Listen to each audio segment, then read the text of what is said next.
Hello folks, Dave here again, and we are going to be playing some Resident Evil 4. And do you ever, make a decision and then immediately regret it? Well, I think that's might be what happens here tonight. But this is not going to be like a regular, like a full playthrough, watching the cutscenes and stuff like that. This is going to be my first attempt at a full, like, I guess, real time attempt, whatever you want to call it, but actually try to speedrun Resident Evil 4. Now, I am not a speedrunner. The first time I've ever tried to speedrun a game was this game, like 3 days ago, 2 days ago. It was Saturday. Today's Monday. Yeah, it was like 2 days ago, and I've never done like a single continuous playthrough from start to finish without taking like any sorts of breaks, so it's going to be interesting, I guess, to see how this goes. So because like I'm going to be focusing on what I'm doing, there may be times where commentary isn't quite what I'm used to doing in these games, and I probably won't be able to look at the chat until either I finish the run or if there's a point where I like decide that it's just going too slow and I decide to reset. This is also going to be a New Game Plus speedrun because that is a legitimate category. So I'm not going to feel bad about it. And generally speaking, I feel like New Game Plus is a great way to learn and to get comfortable with the game. And then maybe from there, we'll see what happens. So um, I guess we're just going to sort of get into it. So there's a few things that I just want to explain, I guess, first before getting to it. So I'm going to be making heavy use of a particular glitch.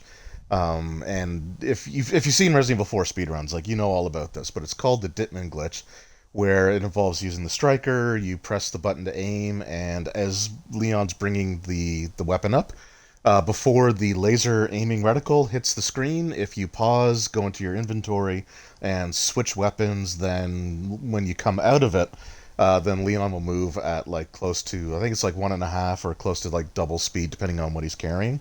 So we're going to be using that quite a bit. I'm also going to be using the special costume too, which has Ashley wearing the plate armor.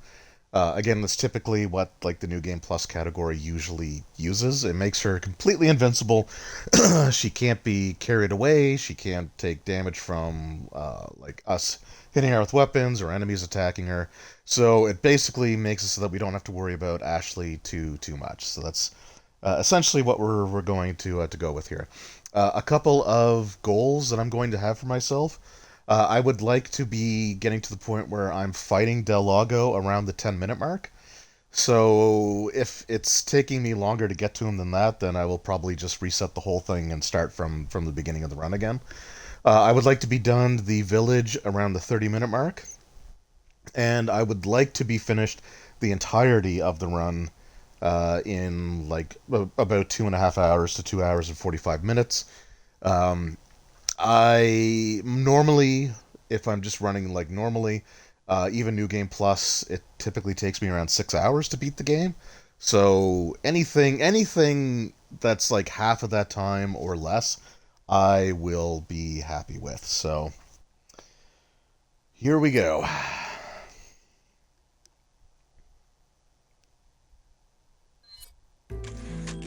I don't have like a timer or anything. I'm just using in-game timer. So when I end a chapter, what I'll do is I'll check uh, whatever the time is that it says at the end of the chapter when I make the save file. And if it's not good, then that's when I'll hit the reset. Eventually, what I like to do is actually be able to get like a timer up on screen, and I don't know about like splits because I it's not something I think I'm gonna get heavy into, but I think it'd just be fun, I guess, to try this out. So here we go.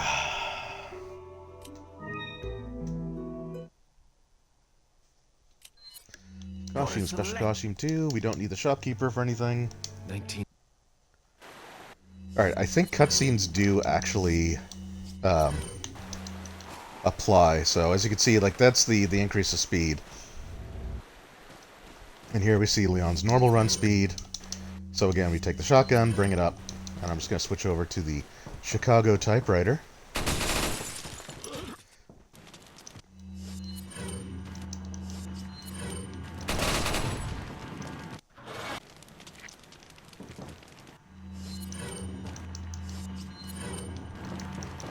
Okay, switch to the grenades because you run faster if you're carrying a grenade, or if you're carrying a grenade or rocket launcher, you do run faster than if you're carrying a gun. So that's what we're gonna do here. Unfortunately, we gotta leave the dog, which I hate, but we gotta. Just gonna go around this tree. This guy will just point at us. Coming up here at the bridge, one guy will point, the other will go to attack, so I gotta kind of bait him into attacking and then just run past. And there's a guy in this building, but we're not worried about it. We're just gonna go straight to the village.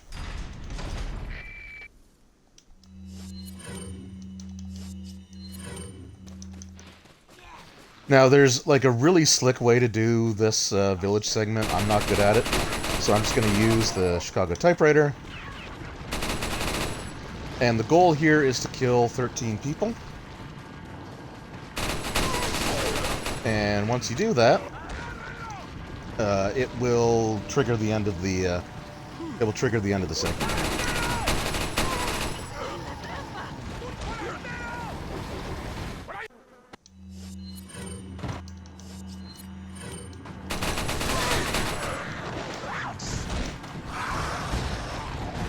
So once I get these guys here, that should basically do it.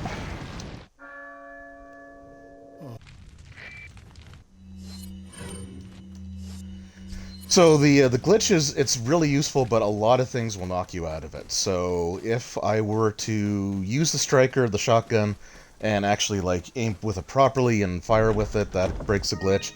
Screen transitions break the glitch. Taking damage breaks the glitch. Having to do like a quick time event will break. So there's a lot of things that will sort of eliminate the glitch here. But so far we're doing all right. Oops.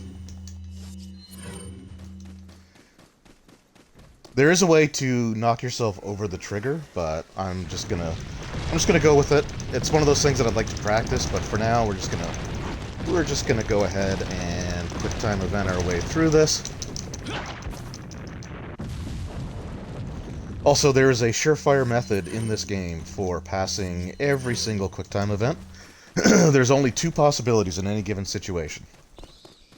So, if it's a mashing one, it's either going to be X or A. It can alternate depending on the difficulty or the situation. It can alternate between X and A. But for the most part, it's going to be one or the other. Also, opening up a door breaks you out of the glitch as well.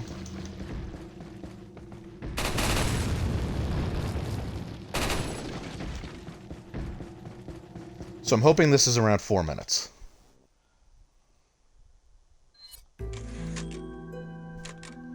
And we'll save over that one.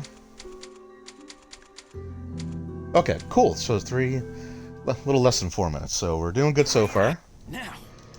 Right. So with the Xbox controller, you're either doing like X and A. For the mashing, it's either X or it's A. You can mash both of those, and it will work perfectly fine.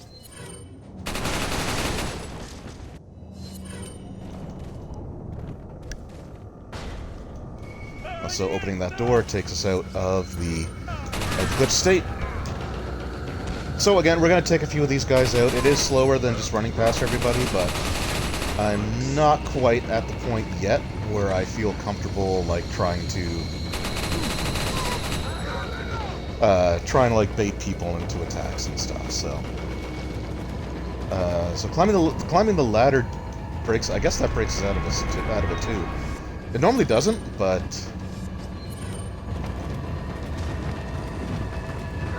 I wasn't going there. So just make our way, get to the next piece.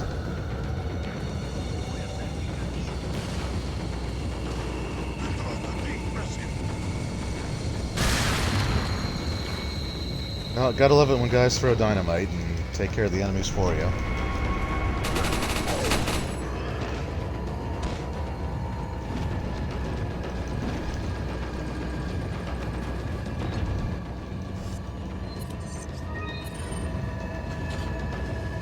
Right, so yeah, so with the mashing ones, if you mash X and A at the same time, it registers that you're pressing the right prompt. It's not checking to make sure that you're only pressing the right button. It checks to make sure that the right button is being pressed, and that's it. So if it's a mashing sequence, you can literally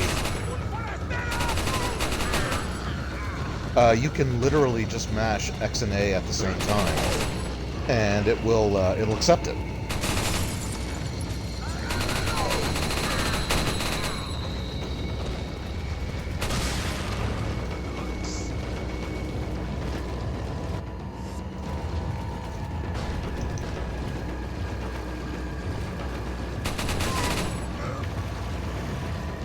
So there are short segments where you go like from one door to another.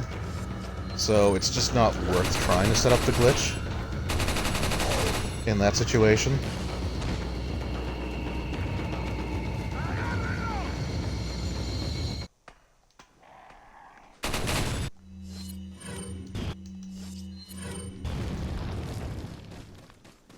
I'll run around the bear traps.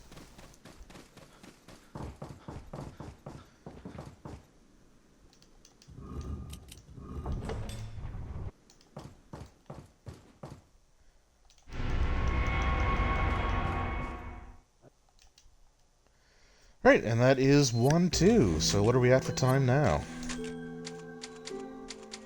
Hoping we're in 6 minutes? 7 minutes, okay. That's not bad. As long as I get, like I said, if I can try to get to the lake monster around the 10-minute mark, I'll be happy.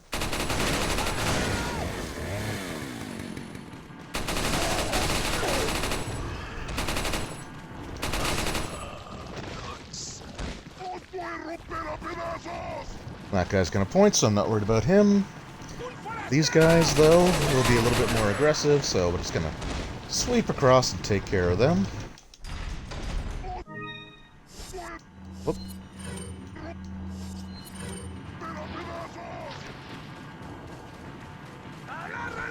Alright, we're not interested in fighting any of these guys.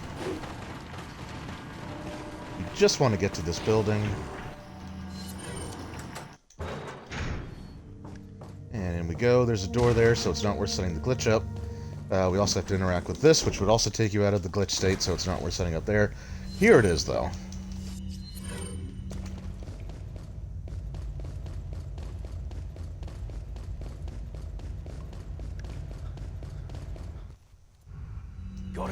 And this is a force shopkeeper, but we're just going to back out. Of course, that also takes us out of our state, but there's a ladder, like, right here, so we're not too concerned about it. Now, the graveyard. I keep pressing the wrong frickin' thing.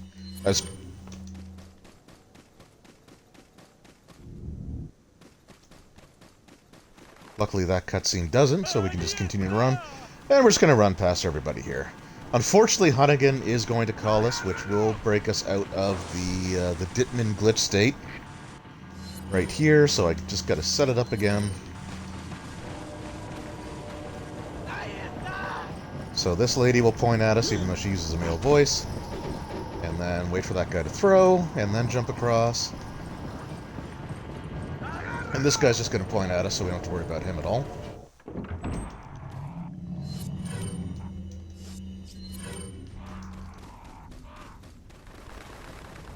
Goodbye, crows. Oh, they actually have collision. I didn't think they did. Alright, so this, it feels really slow running with Leon at just normal speed. So this one, like, the first rolling boulder segment, you can bypass. Like, there's a way to jump over the trigger, or to get knocked over the trigger.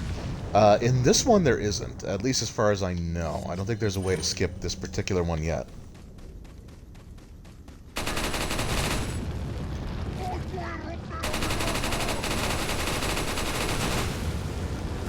That lost me some time. Alright. So when you're in the water, the tripwires are at, like, the proper height for your aim.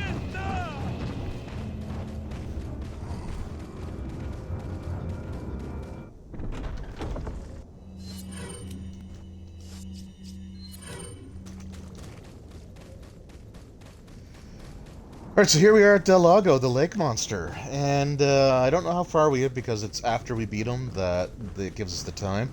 If it could be around 15 minutes, then again I'll be happy. If it takes a little bit longer, I might quit out and restart. Just because it's not that big of a time loss if I do that. But this fight, I always find myself getting knocked in the water at least once. And so I can get one throw in here, and I gotta steer around this. And I'm already set up to... And then he likes to dive, so that sucks. And then he's going to take me around these other two. And so I can steer around this one. And then... Okay, cool. We actually managed.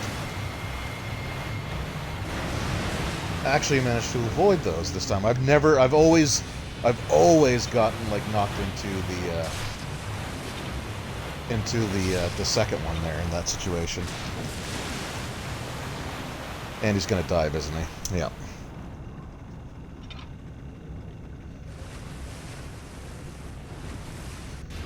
So there's like a 50-50 chance of seeing where he... There we go. At least get two. No, I guess just...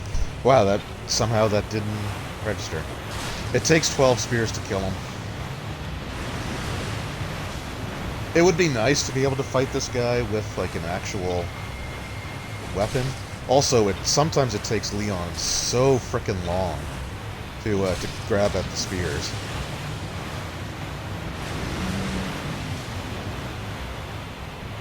Like, I'm holding the trigger this whole time, and that's how long it took him to...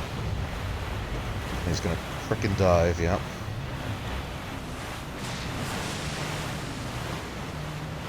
So, Del Lago's not random, but I guess he's got 3 different patterns.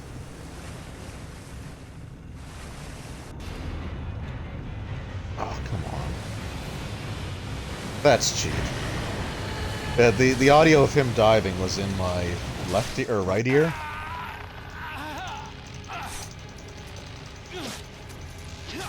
But he was actually to the left. To be fair, this is based off of a Nintendo GameCube game, and they didn't have the, Alright, see where we're at. If it's under 15, I'm happy. Okay. I think that's actually one of my better times so far, so... Oh.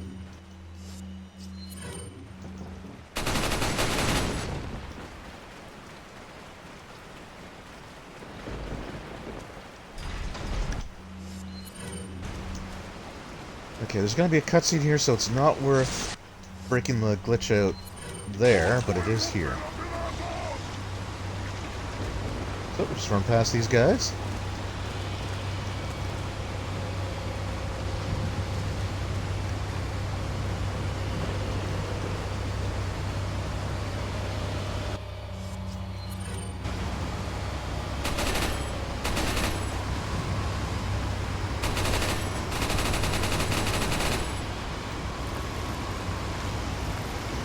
And down we go.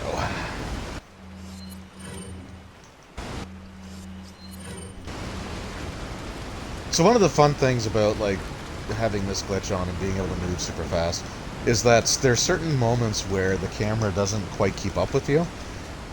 So it'll, like, sort of lock in place. So it's expecting to, like, me to be at the top of the ladder, but I can actually move before the camera's ready, because it's timed out how long it should take you to get to the top of the ladder.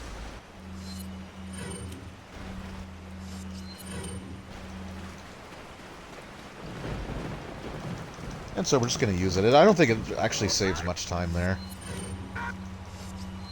But we're going to use it here. And again, we're just going to mow these dudes down. You can avoid them. I'm not good enough at this point to do that, though. And, like, so this is only the 4th time I've even attempted, like, any sort of speedrun. So it's gonna take a while before I get anything that's considered to be a good time. All I'm doing right now is just, like, you know, it's good for me. Like, if, you know, it's not gonna hold up to some of the like the people out there, like Bach the Soup or Pessimism or Like, there's just a lot of waifu. There's just a lot of really amazing runners out there, and the amount of dedication that it takes is absolutely insane. Actually, we're not going to bother glitching here, because we're going to have our El Gigante fight. And that was it. Now, to be fair, even when I'm doing like a normal playthrough, like a more casual style playthrough, I still use the rocket launcher on him there. Alright, so here are the dogs, the wolves. In every attempt that I've made so far, I've been able to run past them without any issues. But now that there's video evidence, I bet you they're going to take me out, or they're going to hit me.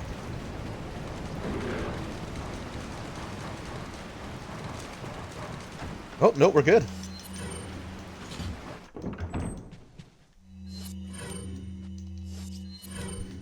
So there's going to be a lot of going into the inventory, getting the striker, and then going and getting either the grenade or the Chicago typewriter. But here's an example again. Actually able to move quite far before the camera thinks that I'm actually done climbing. So, alright, so red is down. Green is that one, and blue is there.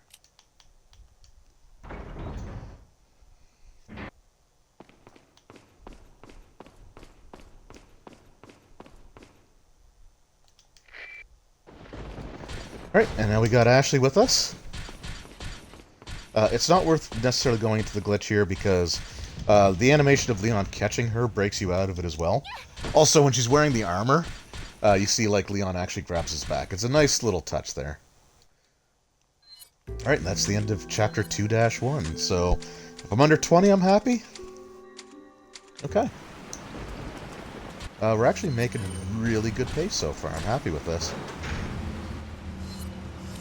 Oh.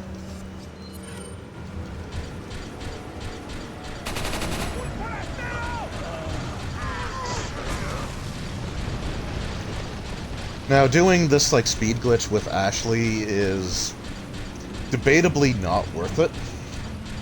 I think Ashley does run a little bit faster if you're in this glitch than she does normally, but like she has to be pretty close to you in order to like for you to go through like a loading zone or like to get on certain things like the gondolas that we're going to come up to here shortly. So it's like I said, it's debatable if it's worth going into that glitch or not. There we go, so you can't leave Ashley behind. So she has to be fairly close. Now, normally in the game that's not an issue because she does stick really close to you in the first place. Oops.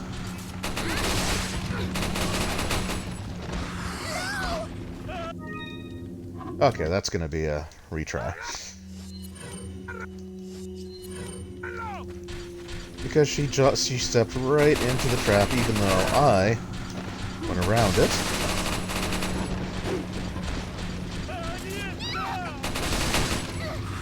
Really?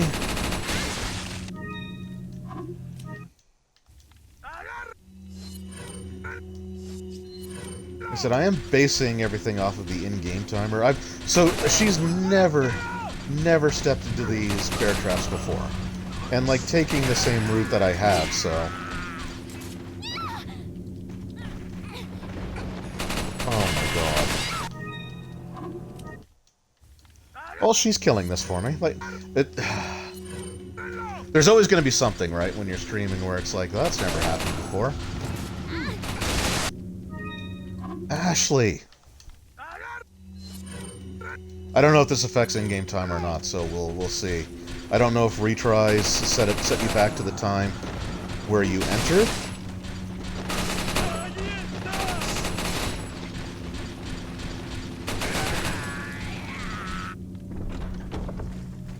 So that was annoying. Yeah, she's never done that. In like the previous several attempts that I've made of this.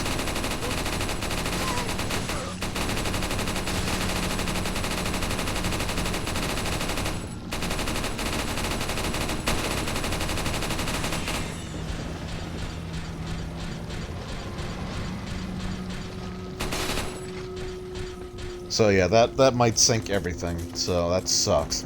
Because I want to say that I was actually on. I was ahead of my normal times. So if that screws it up, I'm gonna be upset.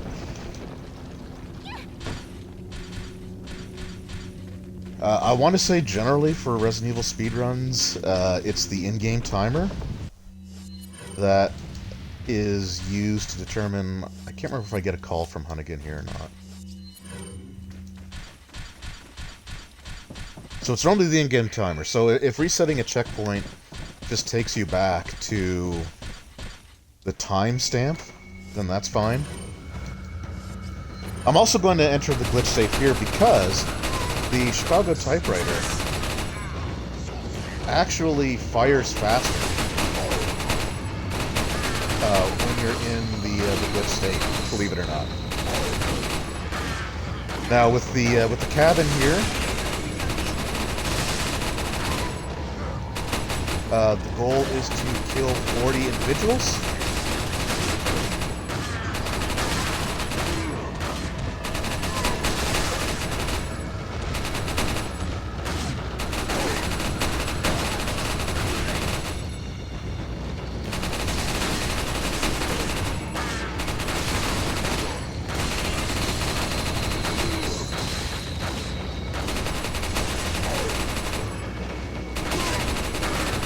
Hoping to hear Luis say, "This never ends," or "They never end," really soon. Use this.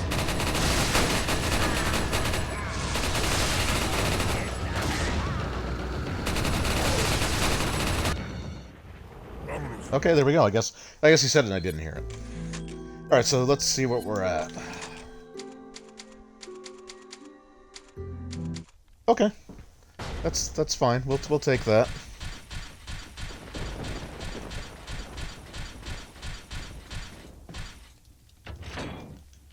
Ah, oh, damn it! I did not. No. It's definitely going to be the right gate.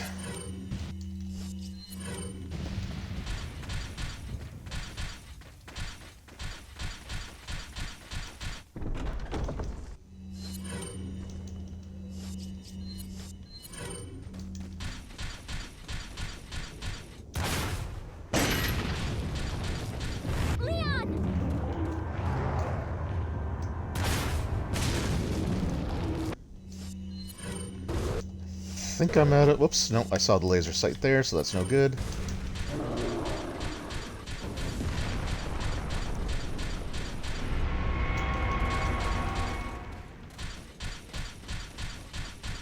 I still can't believe she walked into all those frickin' traps like that. It's really... she's never done that.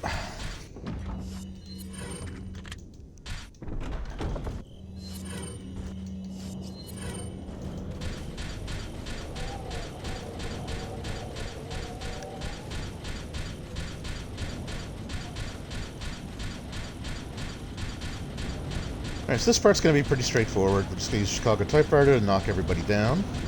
The thing I love, though, is that, like, whenever you take somebody out, like, you'll see Ashley do, like, the little arm pump.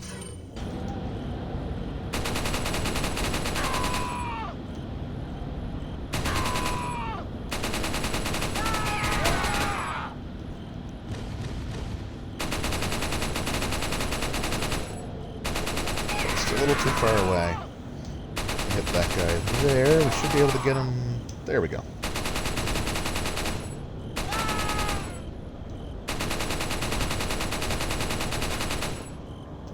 I suspect there is like an actual like maximum range that this thing will fire at. There should be one more of somebody on it, I think.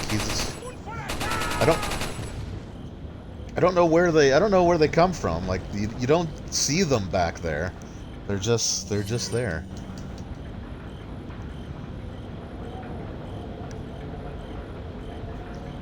God, this feels slow. We're about to take on the big cheese, which means we're actually almost done the village. So if we can get to the castle in about 30 minutes, like I said, I'll be happy.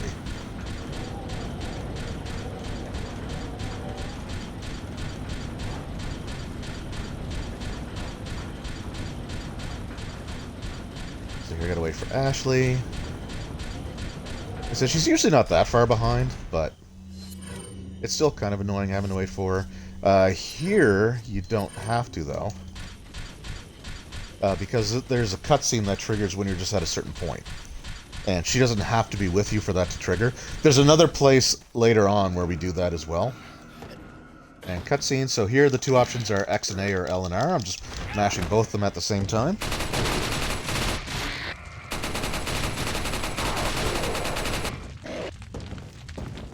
And that's the big cheese dam.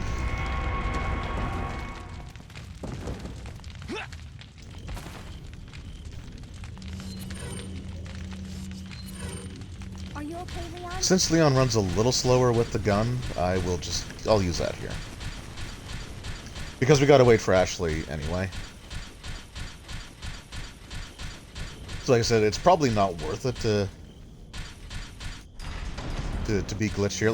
Like she's gotta be like way closer than you would think. Which is only not a problem, because if you're just playing at normal speed, she's always like directly behind you. And that's one of those things, like, I know a lot of people don't like Ashley in Resident Evil 4, and they like, you know, oh, escort missions are the worst. But she's really not that bad. Even without like the special costume too, with the the invulnerability, like even just in the normal game, she's really not that bad. Like, she follows directly behind you. She doesn't try to go ahead. She doesn't put herself in the path of enemies. Now, granted, I got annoyed at her with the bear traps because that was nonsense, but...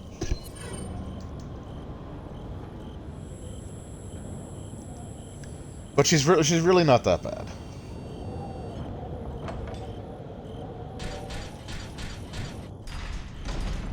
Except she's got to be, like, super close. Alright, so here, it's probably not, again, worth it to... Because I think...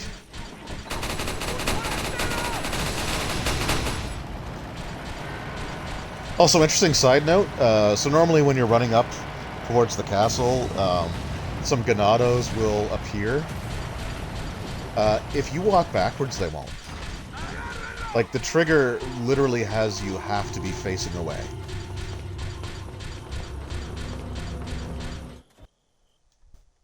Alright, and we're at the castle. So what are we at?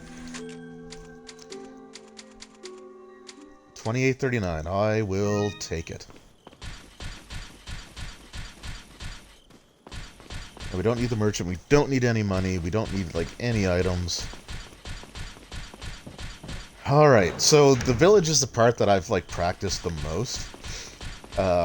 This part here, I gotta be honest, you know, the castle and the island, I can get through it decently okay.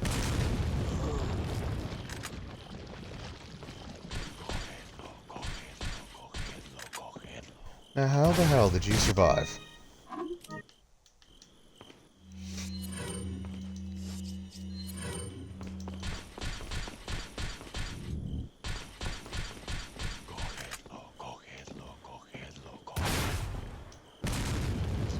Oh, you've got to be kidding me.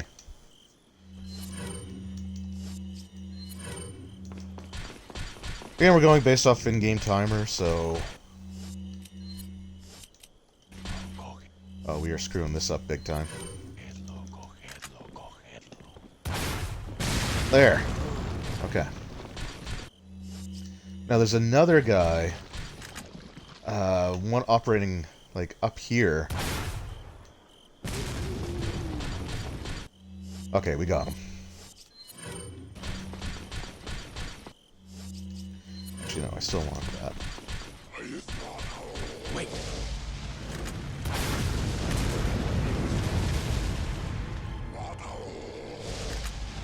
Really? Yeah, this is not going well.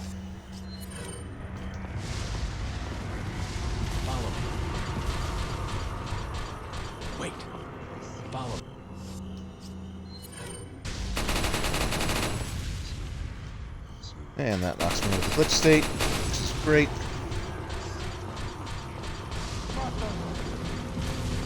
Wait.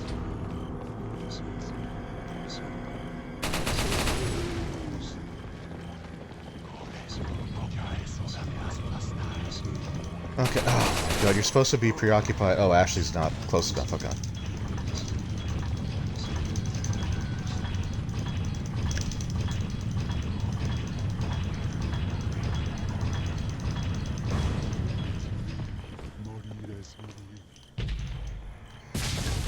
Okay, so that cutscene, I think, despawns all the enemies, so there shouldn't be anybody actually here anymore. I've seen strategies where people, like, they'll let Ashley get grabbed by the cultists.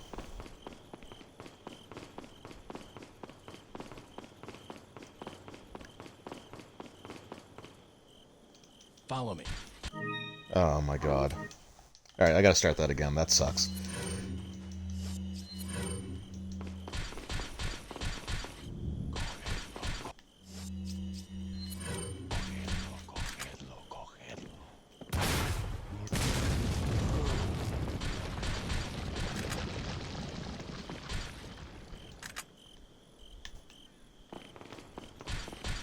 Yep, this is going horribly.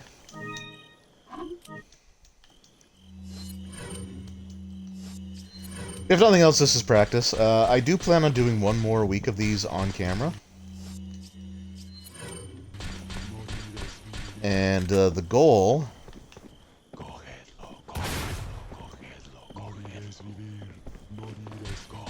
Oh, you've got to be kidding me.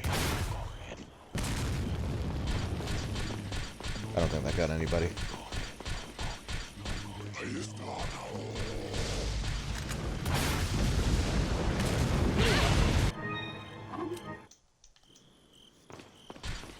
I almost feel like I need to do a full reset. I don't want to, but I've never... This again, it's one of those things, like, I'm not going to say that I'm good at this section, but I've never had, like, this level of problems with it.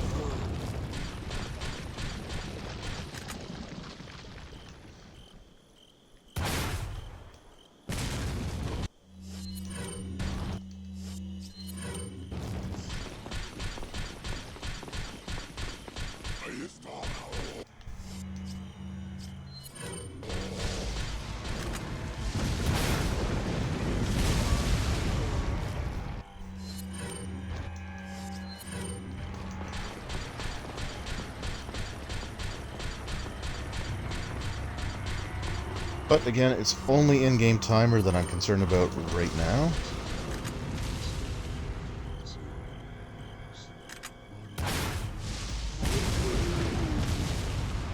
Oh, this is not going to be great either, but we're just going to go with it. Okay, so we're just going to put you right there.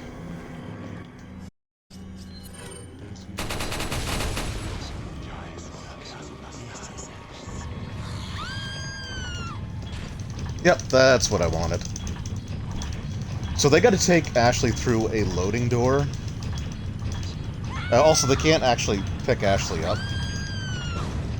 Her plate armor is just too heavy, so they keep falling down when they try to pick her up. But they actually have, even if she's not wearing armor, like, you have to get her through a loading zone.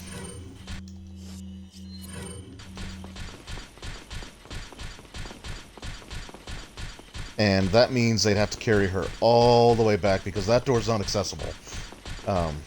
They would have to carry her all the way back to where we first came in.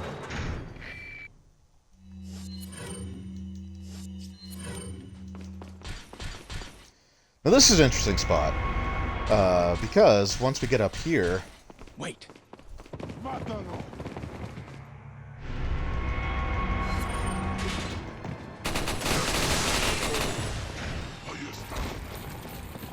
These guys will just appear out of, like, nowhere. I'm also surprised that none of them actually go for Ashley. But we might be able to see them actually just pop in.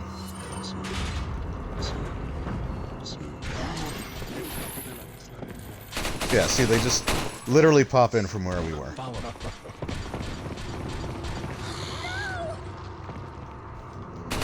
Ashley.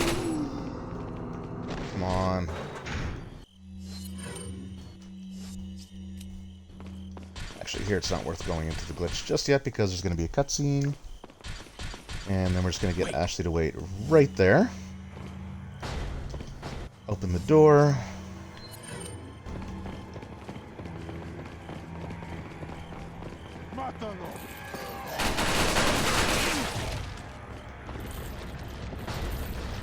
Whatever.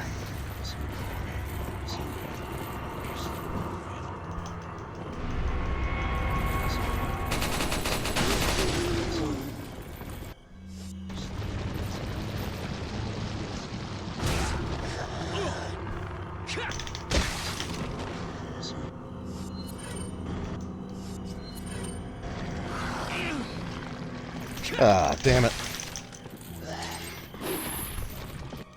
I was trying to get past them without actually fighting them like I normally do, and it clearly backfired. That's fine. Follow me.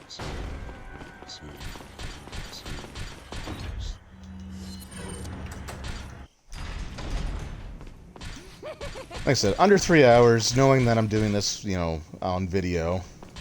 If I can, like I said, if I can finish it within 3 hours, I'll be happy. Because that's still half the time that it normally takes me. Wait. Whoops. That's not what I meant to do.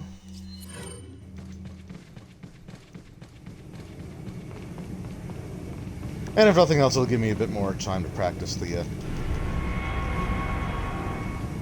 castle. And that cutscene took me out of my state. Follow me. Wait.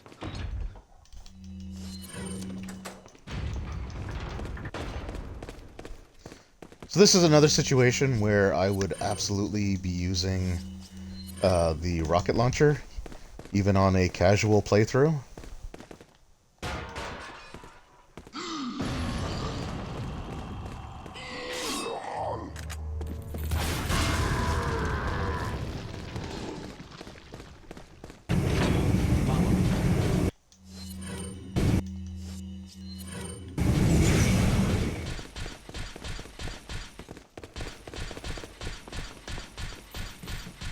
So this isn't my best effort.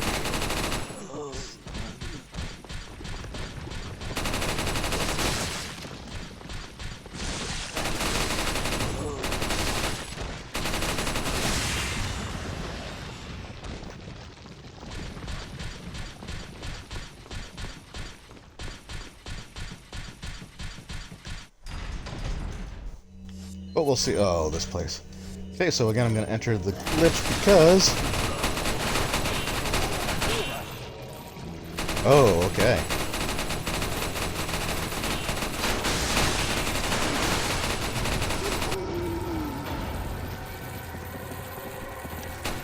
So one of the things that this game has is it's called a difficulty adjustment.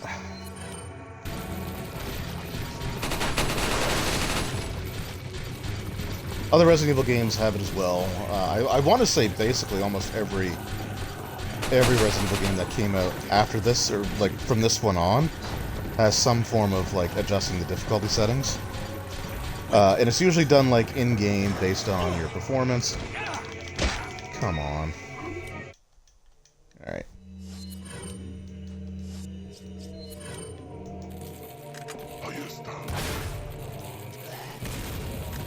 Oh, come on. Really?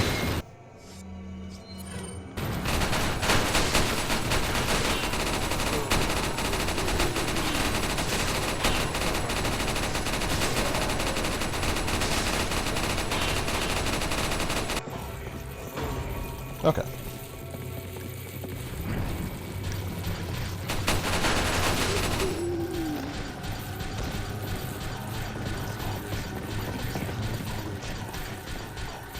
I don't know, I might just reset and start the whole thing over. This is not going the way that I would have liked. Like, the village went great. Follow me.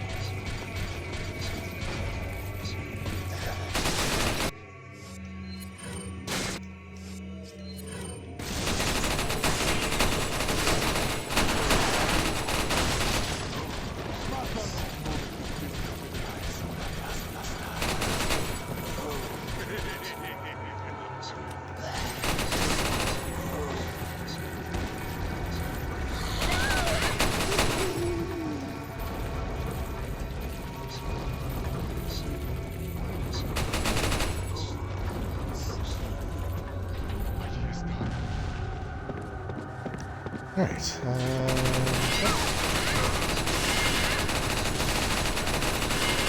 It's fine, actually.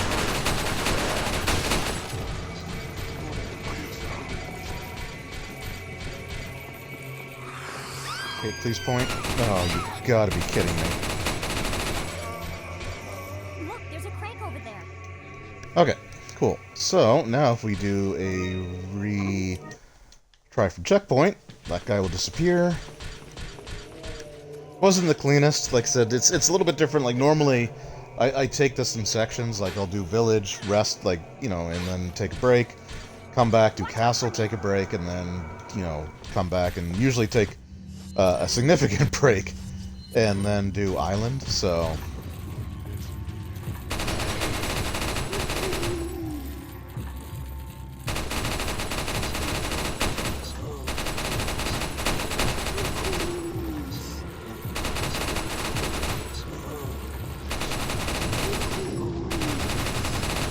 Okay, that's funny. That guy was actually triggered to go after Ashley, which is interesting.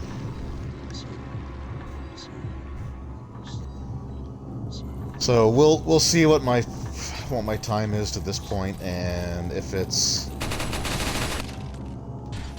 over 45 minutes, then I'm just gonna reset. Which kind of sucks because that Delago was probably one of the better ones that I've had. Even though, like, he dived.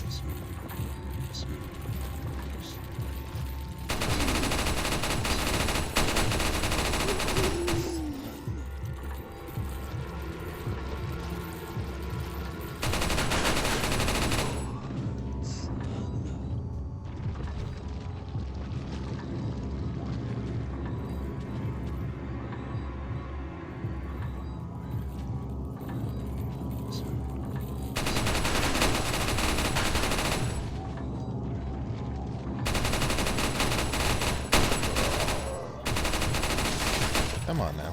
Thank you.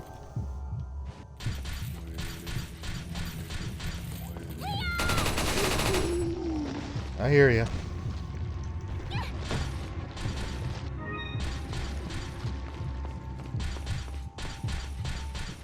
Here, it doesn't matter if I'm glitched or not, because Ashley, like, even if you're... So I'm not using the speed glitch at all.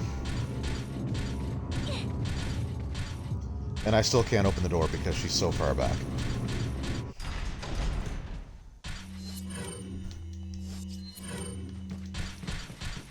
Alright, we'll see what we're at here.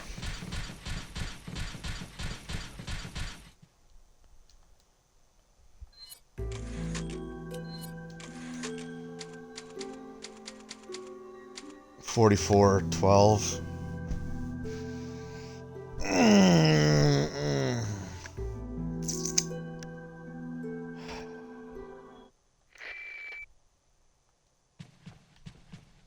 It's under 45. No, you know what?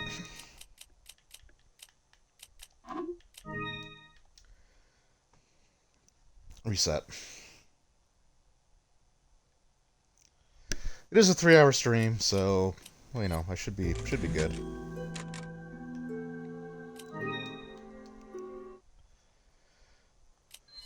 Go to some.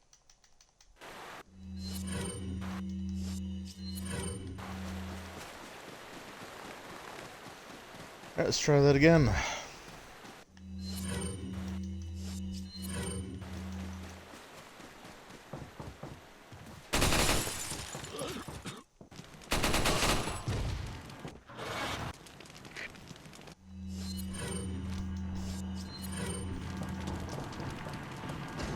Oh my god, I can't believe I just got hung up on that.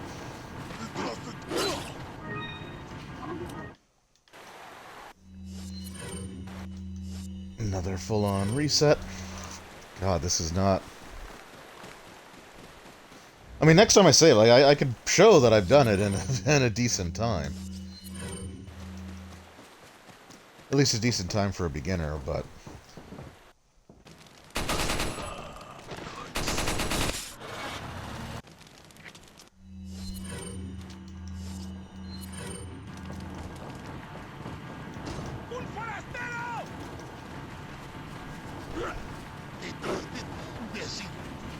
Yeah, see, now I just maybe it's just nerves. I don't know.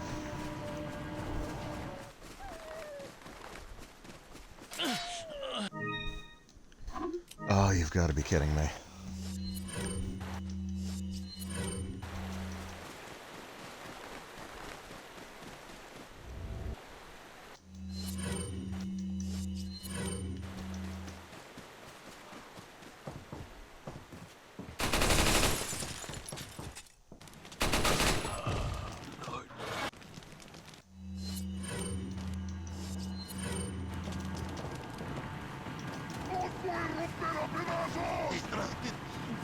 There we go. That's what we wanted.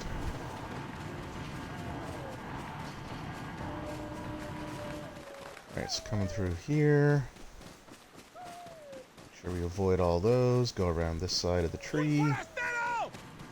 You're just going to point.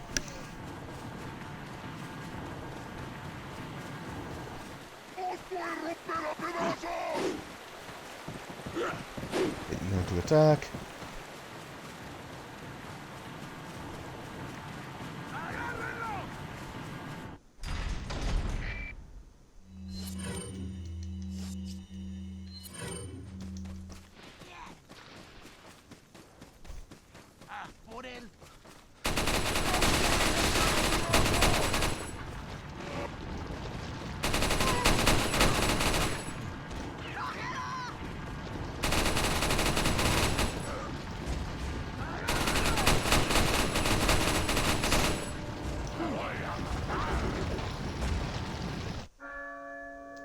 Oh, jeez. Okay, that went better than I was expecting. I didn't even have to go into the house to bait more out.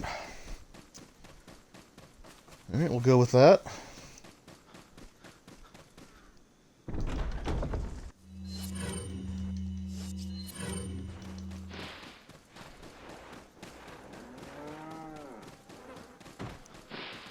So long, farm.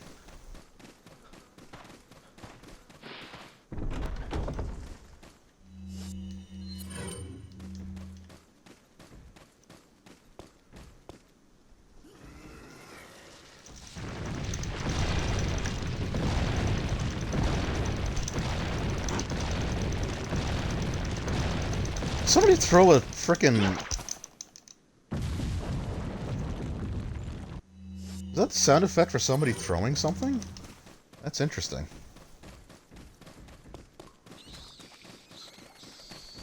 Alright, so that first village sequence might actually push this down.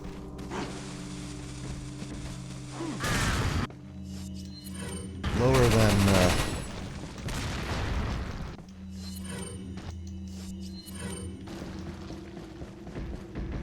That might actually push this section down lower than before, so who knows? Maybe it works out for the better.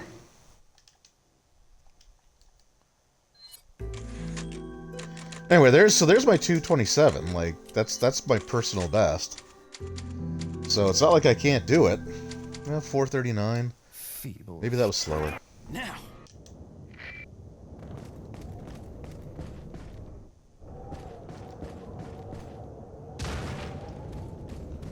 I don't know, I guess we'll see.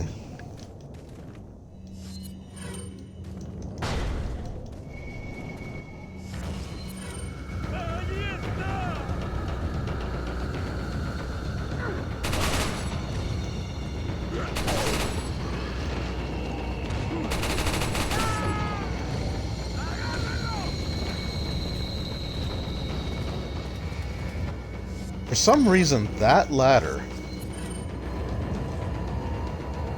knocks you out of the glitch, and I don't understand why.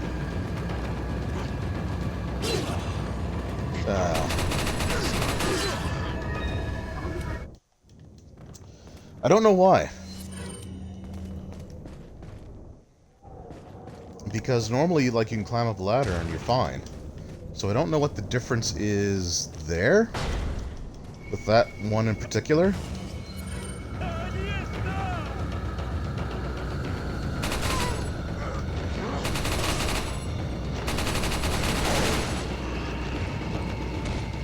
Take that guy out. Take you out. Yeah, because like that, like I said, the glitch like doubles your animation speed for like a whole bunch of things, including most ladders. I don't know why that one doesn't.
Avoid those. So that's...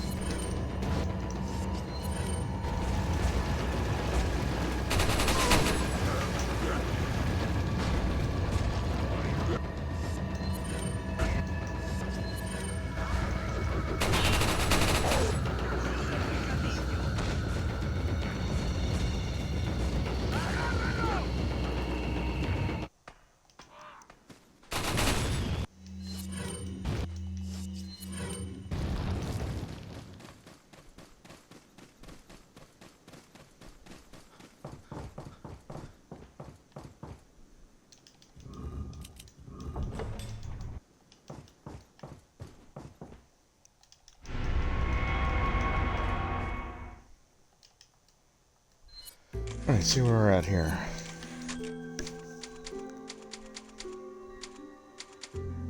Ugh.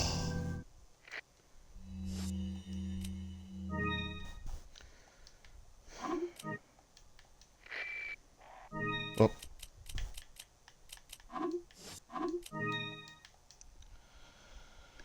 Alright.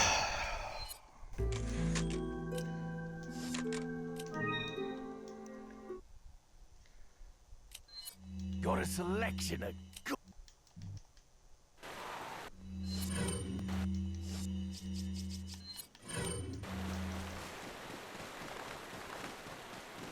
Here we go.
There's a strategy with the rocket that, like,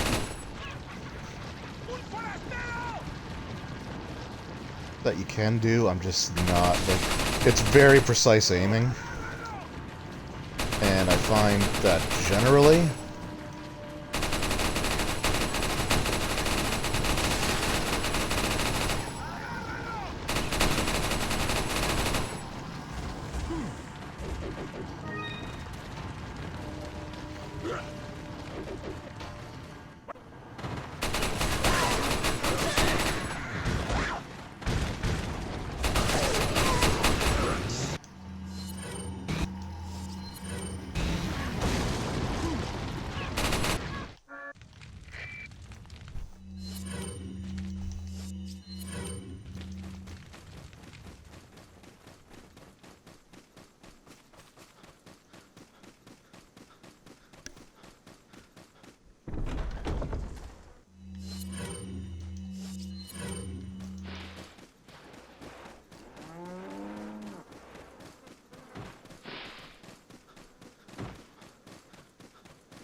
Yeah, that's the sound effect of somebody throwing something at me. That is...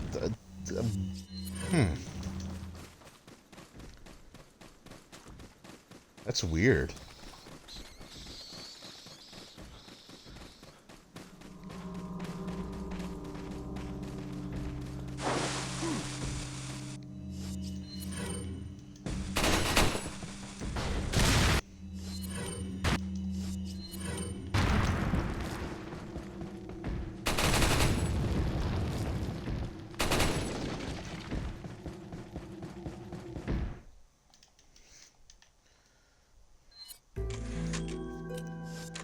No, no, no, no, no.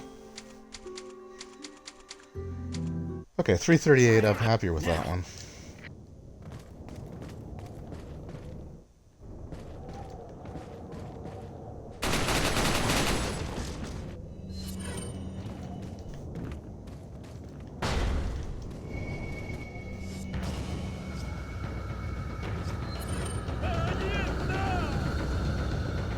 Trying to think of if I wanted to try with the rocket or not, but...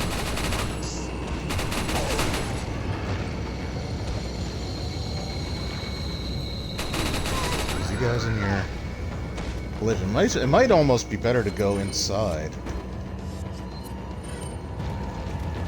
Climb up that way?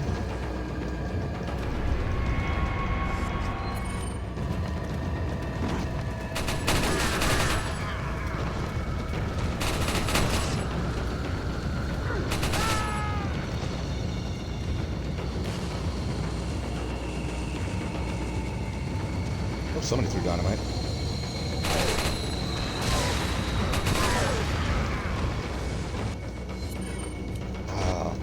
You guys are never normally up here. At least that took out all of them, so that was fortuitous. Well, I guess all of them except for that guy.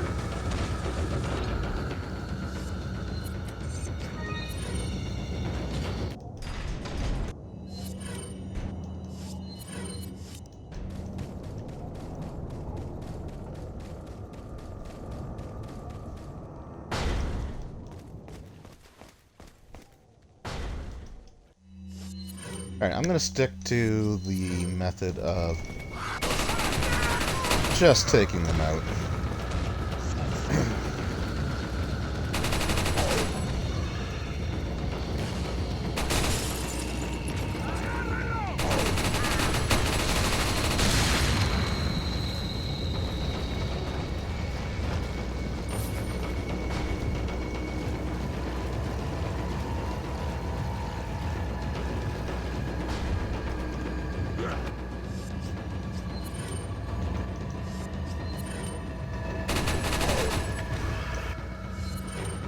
Oh, that didn't activate.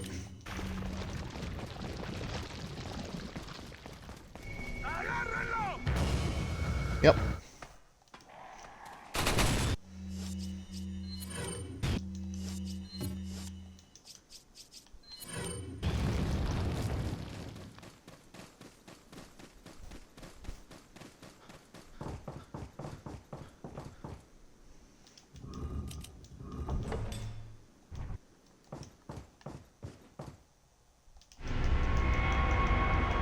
Alright, now we'll see how where we're at.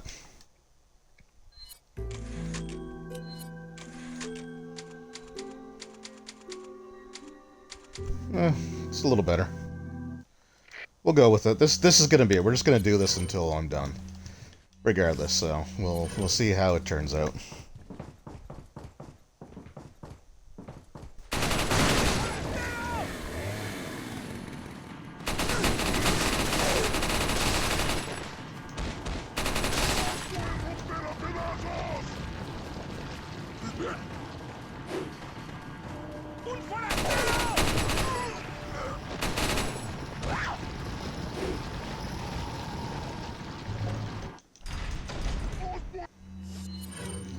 So even if this isn't a great run, we're just gonna go with it.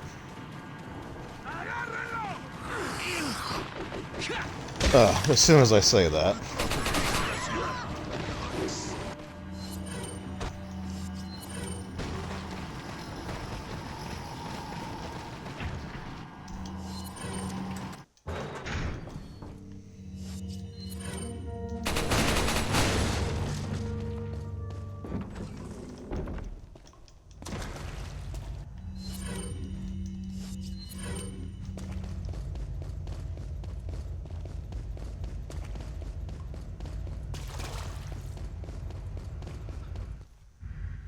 Gotta select.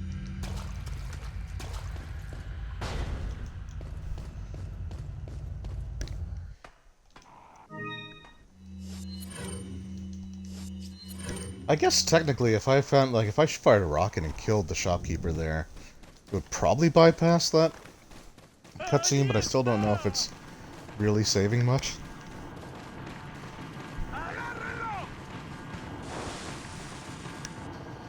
Alright, Hunnigan, now is really not the best time.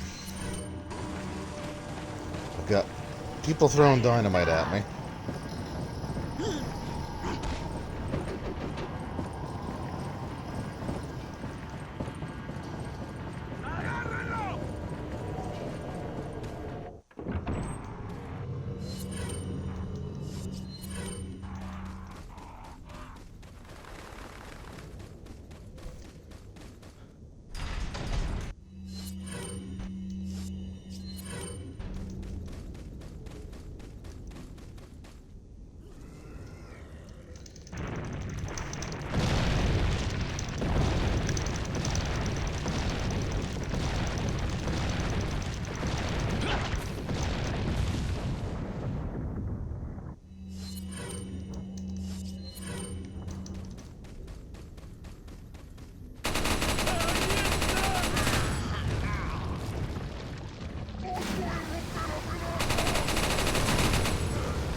Oh, come on. Oh, well, that's...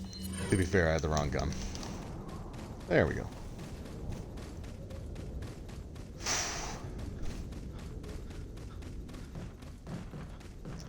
I think what I'm going to do with this is once I get past the village, I'm going to create a separate save file. And that way I can just, like, practice... That way I just practice the like, the castle.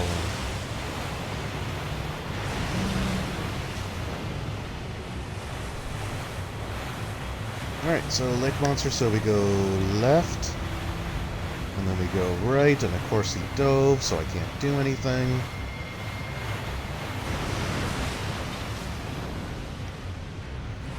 Hotness.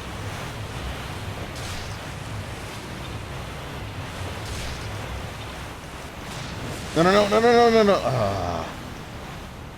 And the early dive, so... That's like technically... So I guess the early dive is like the worst pattern you can get.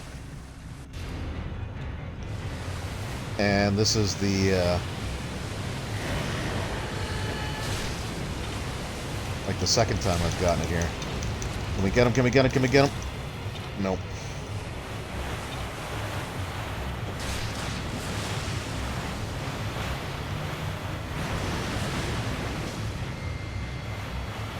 Oh, he actually took a while to come back up there.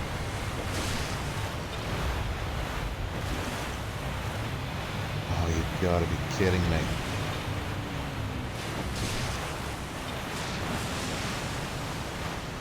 And the second dive.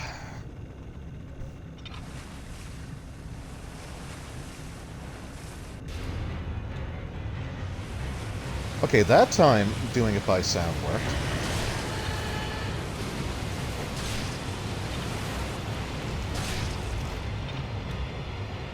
I think I need to hit him once more.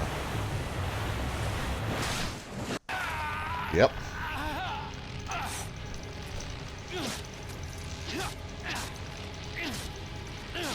Yeah, the actual, like, the surround sound of the headphones actually worked that time, so... Under 15? Ooh, way under 15, okay. Shaping up better.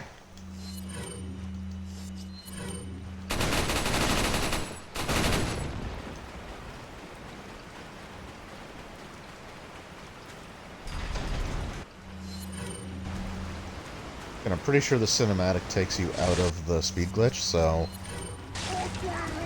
Just gonna do that. You can point at me all you want.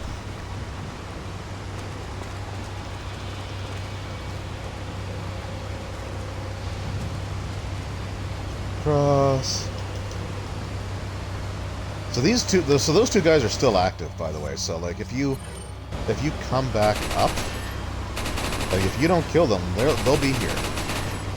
They won't follow you down they won't follow you down here, but if you go back up, like they will be there.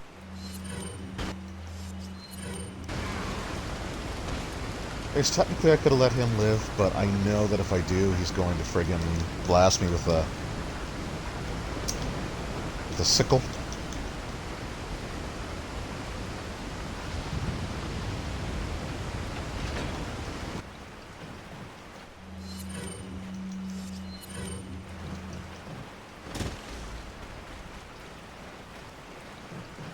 Come on.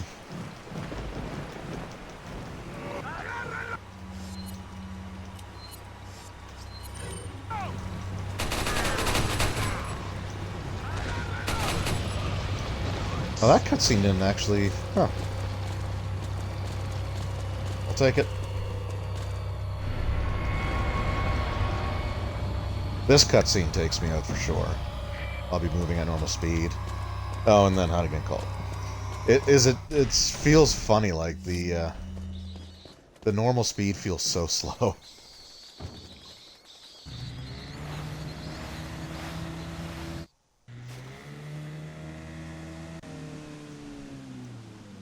So I guess I should mention maybe a little bit about what possessed me to even think about trying this. There were two things. So the first one was, there was like sort of a... tutorial might not be the right term, but it was sort of like a guide. Like a speed through, like a speed run, sort of like a walkthrough type of thing.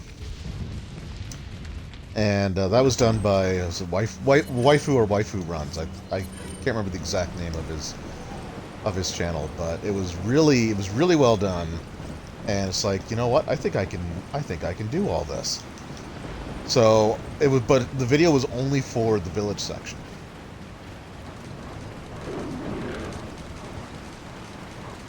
So I was like, oh, I can, at least try to speedrun the village.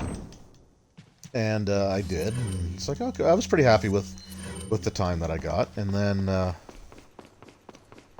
this past weekend, I was running a D&D game, and one of my players is Bill from Roll Stats, and we were sort of talking about like some of the Resident Evil games, and he's like, you've been playing so many of them, you should start speedrunning them. It's like, well, it's funny that you say that, because I actually started practicing just that.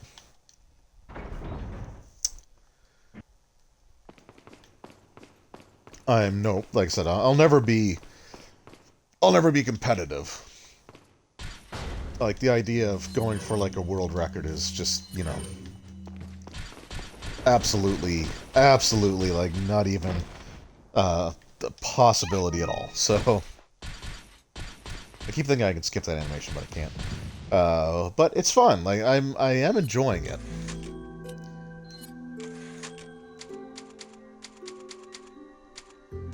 Jeez, we're still under 20 minutes. That's actually really good.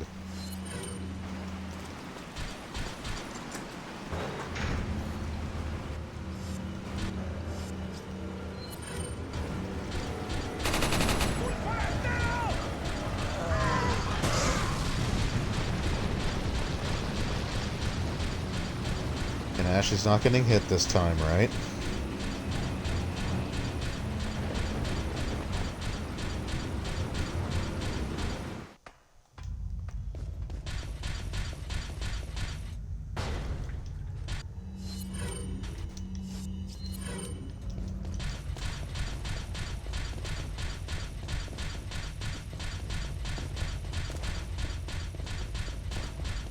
And like, out of all the Resident Evil games, I would say that like 4 is the one that I still have the most total time into, although I really had to de-rust.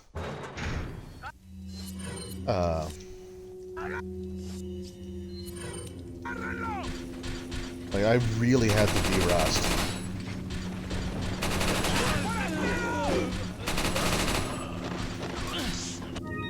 Oh my gosh. I know, we're just... You know what, we're just gonna go with it. Thank you. Thank you, kind sir.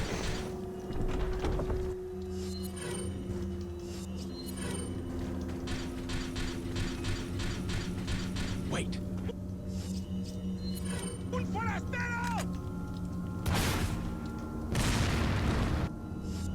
That really doesn't hit anybody else? Like, really? Oh, okay, it did.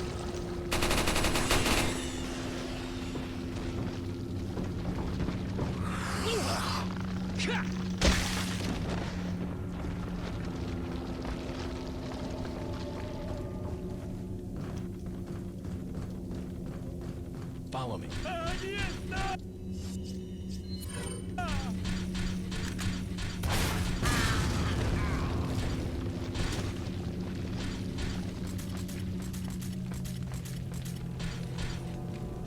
I wasted a lot of time there. That's bad. That's like 20 seconds of just waiting. That's my fault. That's totally my fault, though, because I was trying to, I forgot to get her to follow me.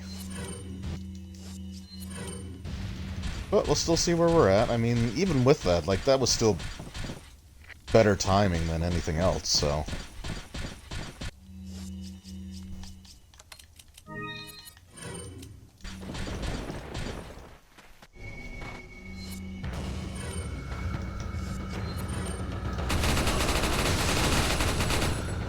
Use this.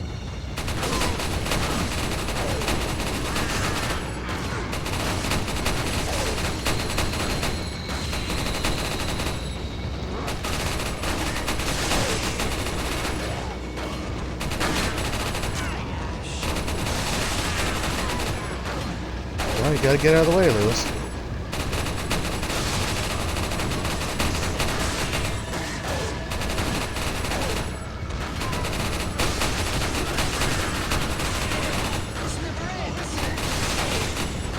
Okay, that's the phrase.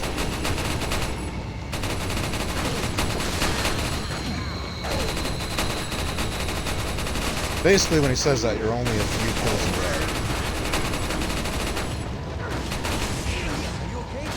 Whoa, you snarky.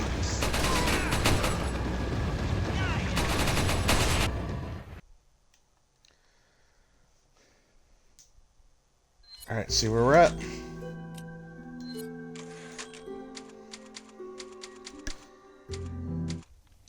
Okay, still pretty good.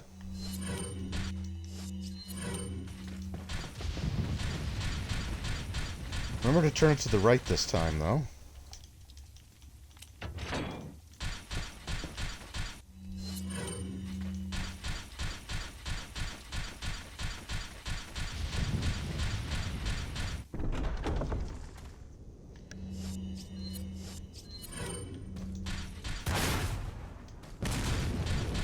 No, that's not gonna do it.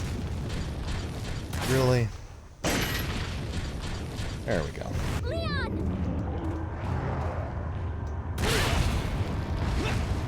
Thank you, Ashley.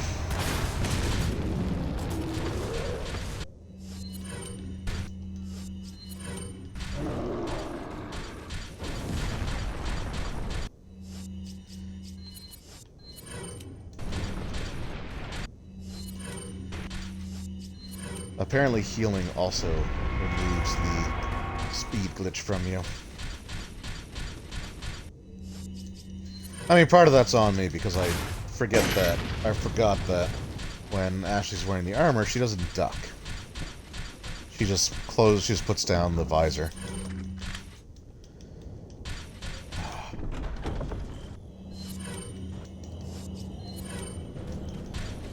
Alright, we'll just run with this one because it's slower.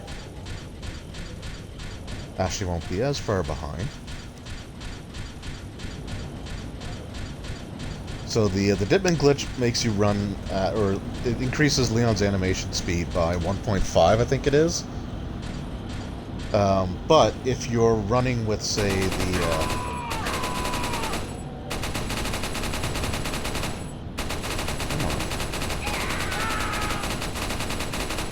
Come on. I mean, there's literally no way to make this go faster. But if you're running with either nothing in your hand,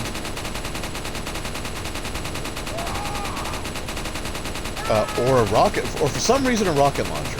So if you're running with like nothing in your hand, or if you're running with a grenade in your hand, or like an egg in your hand, or again for some odd reason if you're running with a rocket launcher,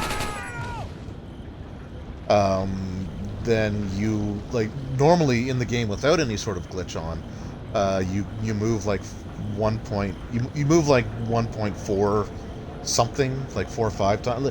It's not quite 1.5, like it's not quite half as fast again, but it's a noticeable increase. So when you're doing both the speed glitch and you're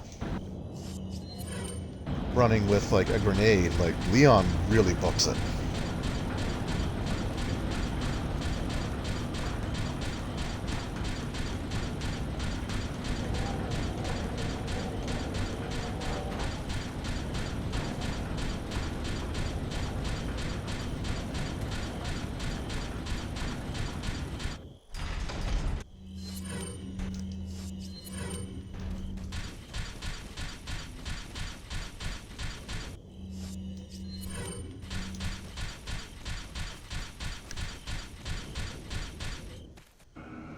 So you can use the rockets on the boss if you want, but truthfully, the Chicago typewriter is just faster.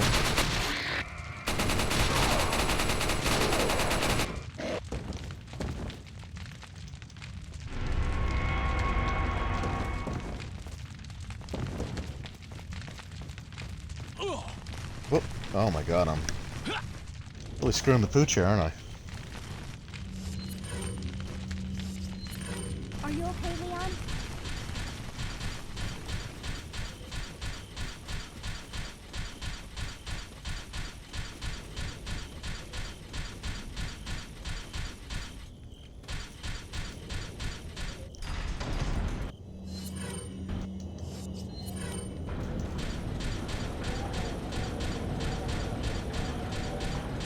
One of these days, what I should actually do is time that section, like this section here,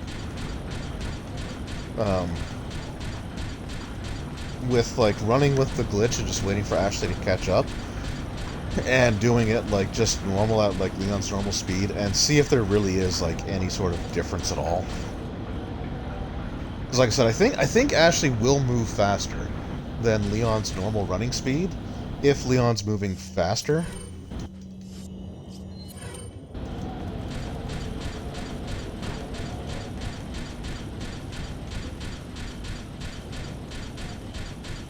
But it's not significant. Like I said, you kind of do leave her behind.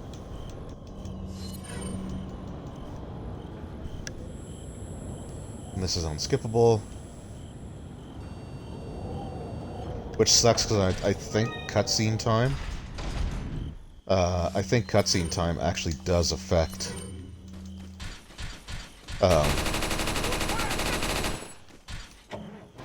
I think it does actually affect your in-game time.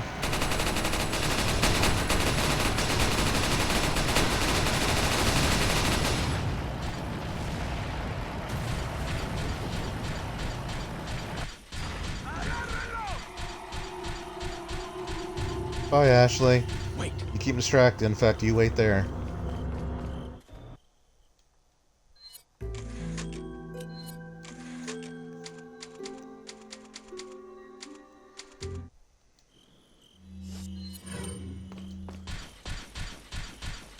Alright, so here we go. This part again. I'm not going to do any more, like, resets. I'm not going to do any more...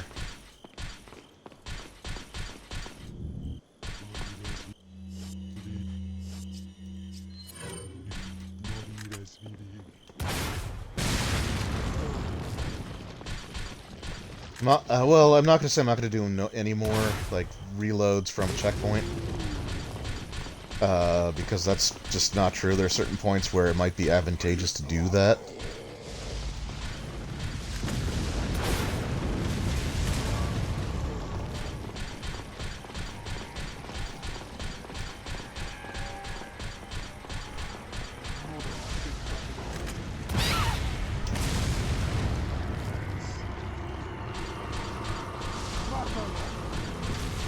Wait, follow me. Wait. You stay right there, Ashley.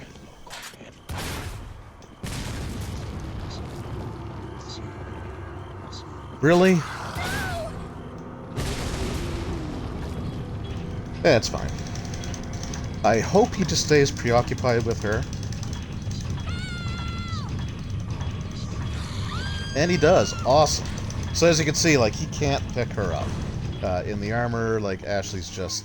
she's a tank. And now that the animation's played, all the enemies are despawned. So he's just not there.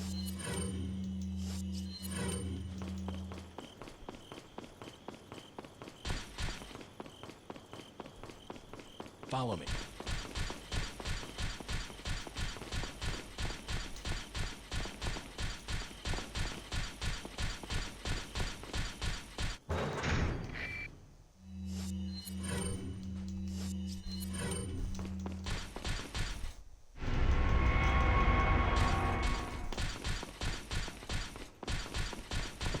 Wait.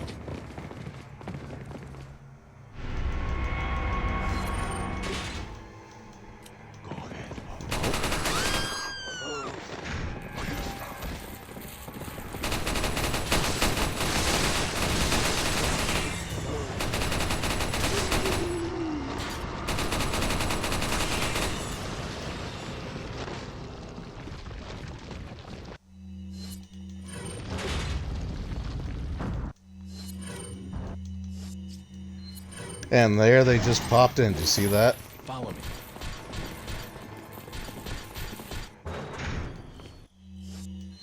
It's really just that quick. Wait. Alright, so like I said, I'm not going to get cute here. I'm going to play this the way that I have been. Because there's always room for improvement.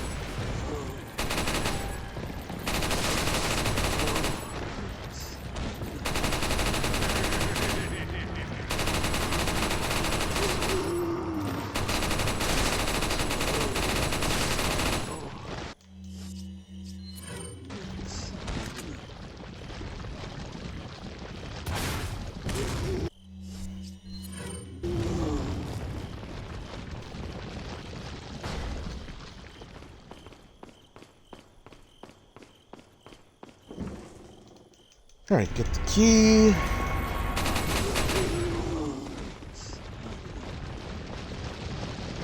Is that too fast? That might have been too fast. Oh, no.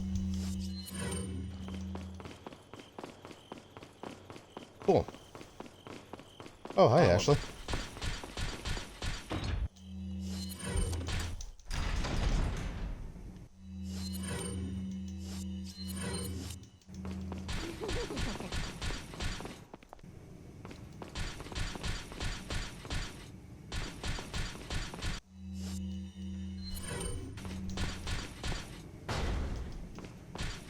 Wait.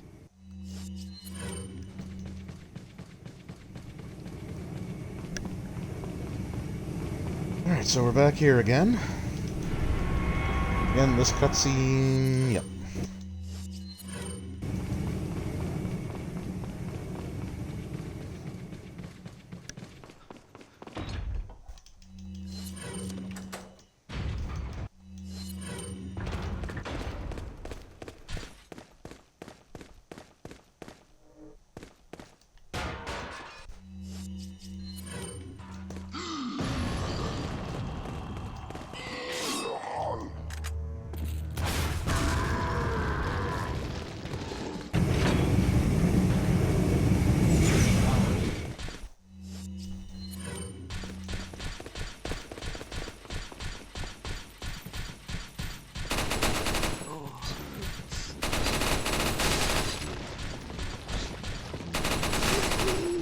Peekaboo.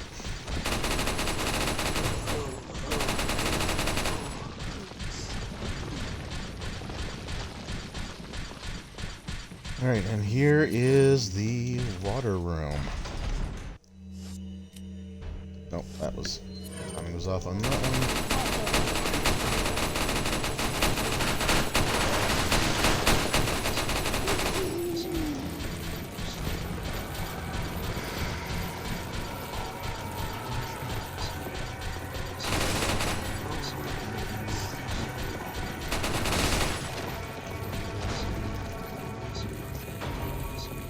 Oh!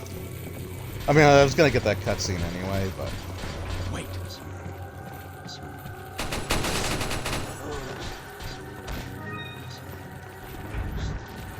Follow me.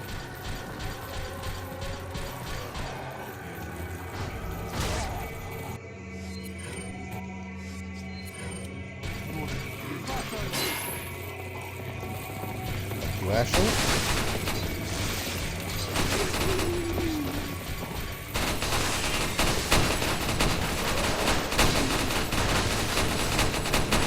Holy crap.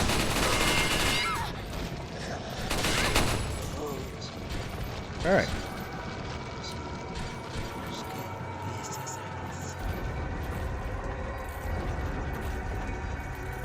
Okay, there's somebody. I hear a chain dangling somewhere.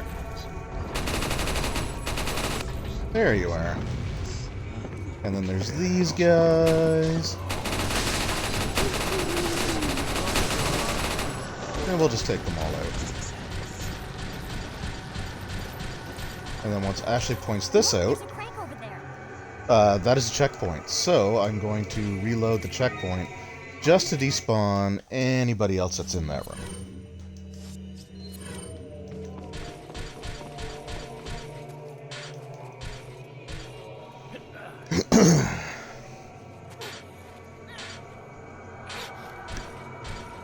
Watch out for me.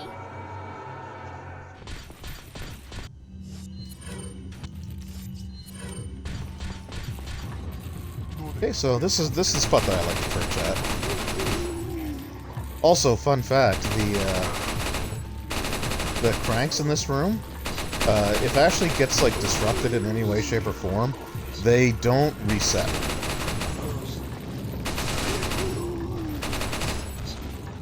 You know what? He's fine.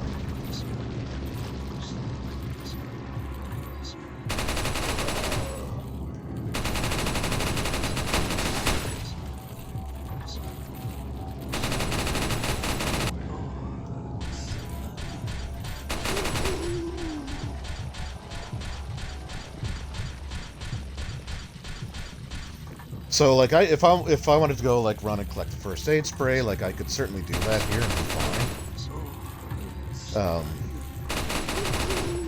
Because when Ashley's wearing the armor, like you technically don't have to protect her at all. Though you probably still should, just to make it quicker.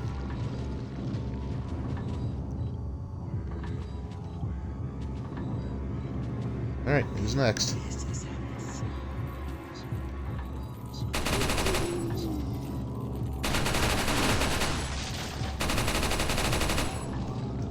I see you, Mr. Shield guy.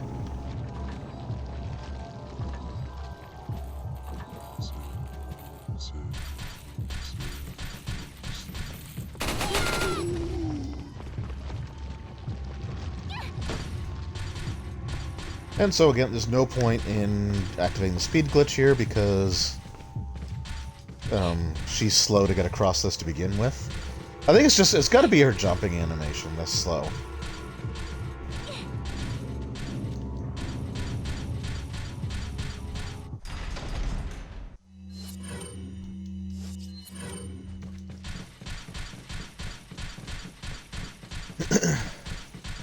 I don't know, I'm feeling pretty good about that. I think that was a pretty solid time. Like, this is where I quit last time. Right? Oh, yeah, we're like 8 minutes. It was like 44 minutes, I think we were at. Yeah, we'll take that one.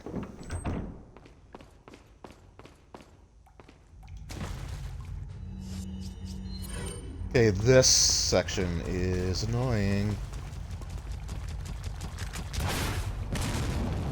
Oops, not far enough. Yeah, anything involving these Novistadors, these insects. Actually, no, I still want the rocket launcher. Is super, super, super annoying. You encounter them at 3 points throughout the game, and all 3 points are ones that I... Whoa, whoa, whoa!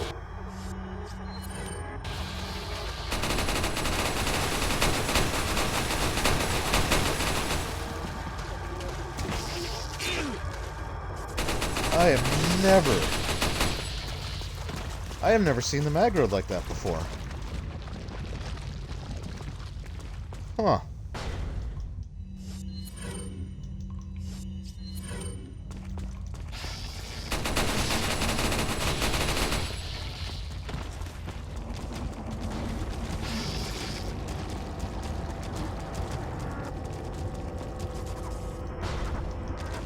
Okay, so I think this animation resets them.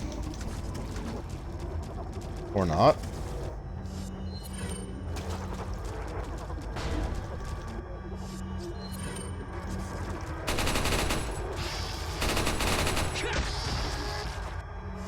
Great. The kick animation takes you out of the speed glitch, so...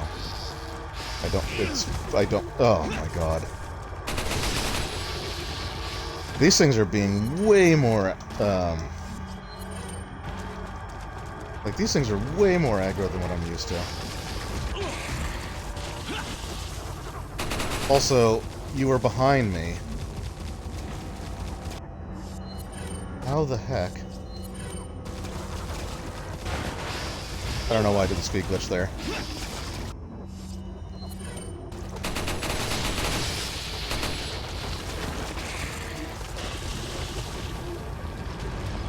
Okay, we're just gonna run. But yeah, no, he was behind me, so why did so the animation put him in front? I don't know. I don't know. Like I said, damn it. I wasn't paying attention. I looked over to see if there was anything in chat.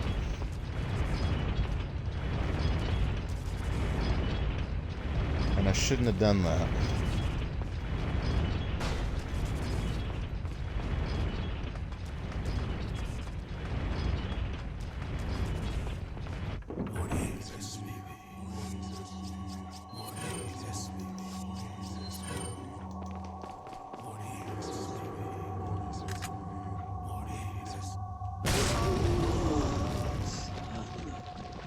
I love how, like, that animation takes place, like, it's really not, like, so that's normally what happens when they spot you. And I guess, to be fair, like, shooting a rocket launcher is not subtle. Okay, this section. Actually, truthfully, on New Game Plus, this section is not bad.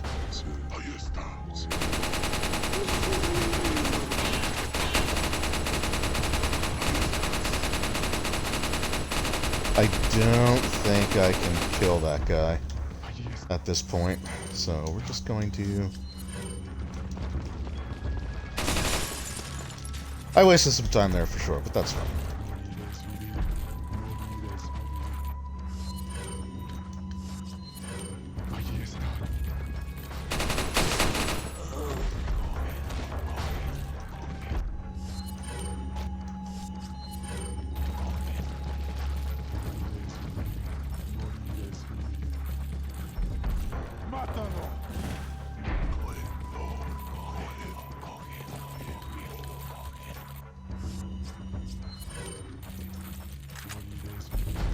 Okay, so I can't get too close to him.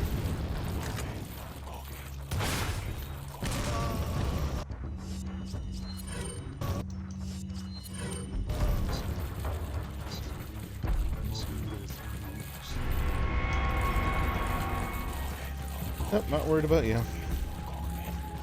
Oh, I am gonna get stuck on things.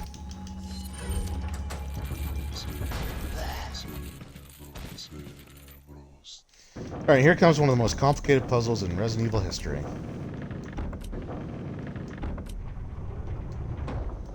Did you get that? The password was 1234.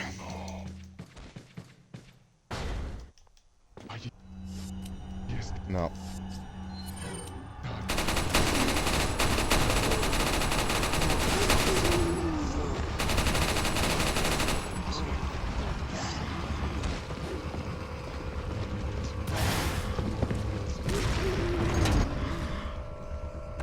Damn it. I was hoping to avoid that. For obvious reasons.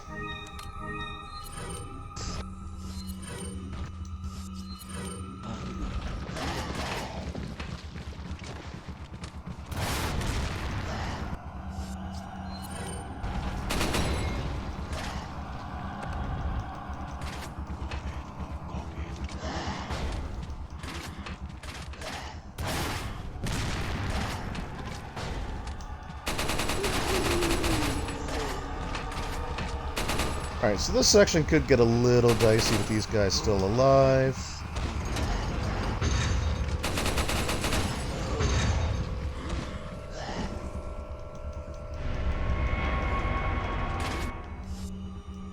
Oh, okay. Oh, that didn't work.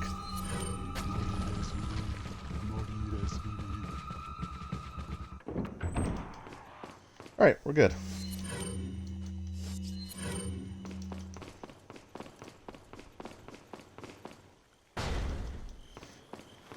This is another one of my least favorite sections of the game. Like, I love Resident Evil 4, but there are some parts that I am not super keen on. And it's not that they're tough. It's just that they're annoying. And this spot coming up is very much one of those. In fact, there is, I think the Japanese version. The Japanese version of the RE4, like, HD, remaster, whatever you want to call it.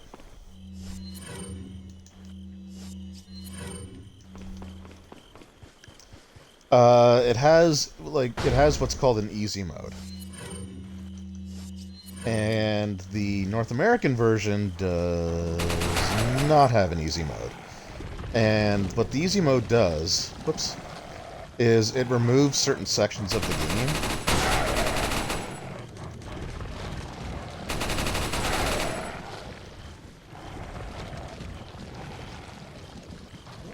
So it takes out certain things, like there's a spot where you're supposed to like collect these two grails, like the King's and Queen's Grail.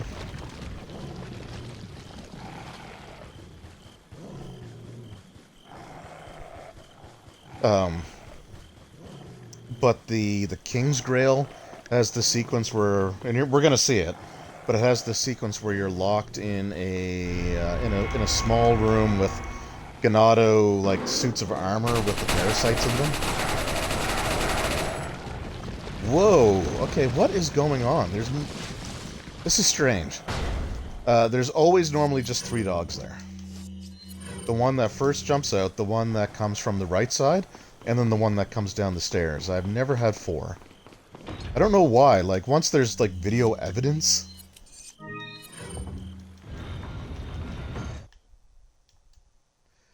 just weird stuff starts happening. Alright. But, I mean, again, you can see, cleared game, 2 hours, 27 minutes, so it's not... It's, you know, and I'm the only one in my household that will play Resident Evil games. My daughter is too young, and my wife hates horror games.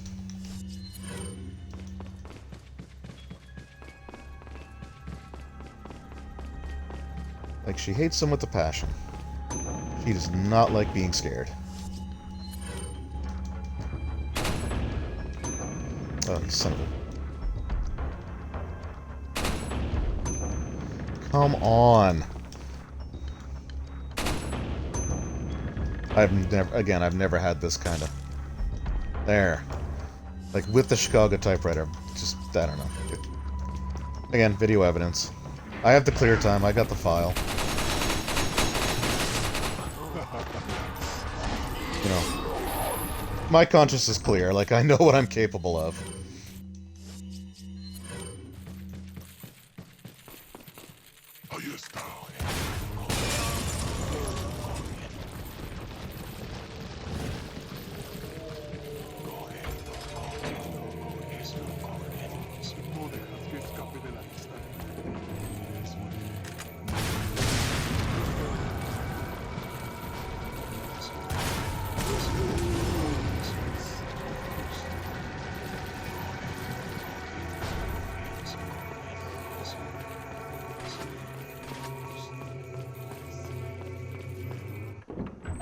So I don't know why, but this chapter is super short.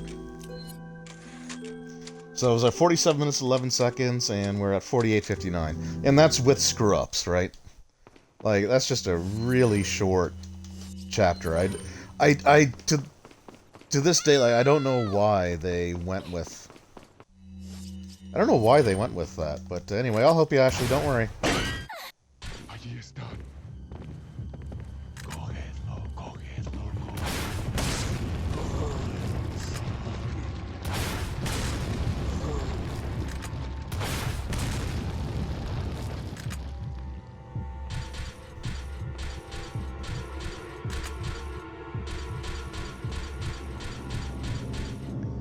Alright, so now we're into the Ashley section, and, oh yeah, so anyway, so the Japanese version, I meant to say earlier, I got a little distracted. But the, yeah, so the,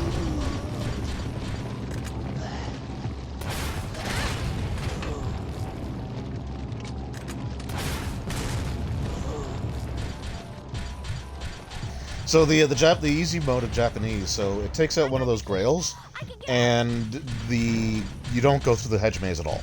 It just, like, the door is just open, you don't have to do anything with it. It's the way I prefer to play it. Or I would like to give that a try, I should say. I've never played the Japanese version, but... And speaking of Japanese versions, the Japanese version of the GameCube release of this game...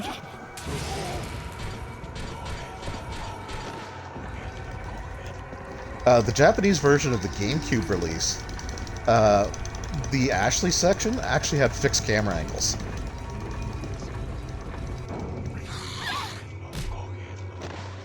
It was the only version of the game that did.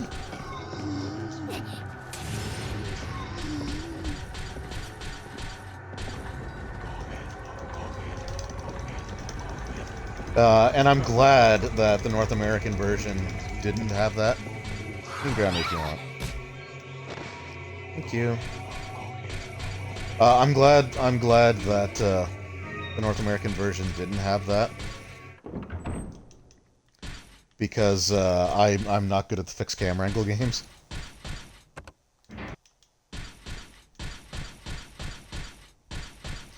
And now this section with, like, armor Ashley is it's a breeze. But I actually like this part of the game. Like, I think this was a really cool part. And again, Ashley gets a lot of hate, and I get frustrated with her at times, so, like, it's not like I don't get it. But I think this is a cool part. Like, you actually get to play...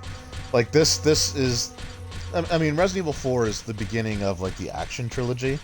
And I'm going to talk more about, like, the action games at some point. Oh, here's also a super easy puzzle. You go left, middle, and then you just go around the outside.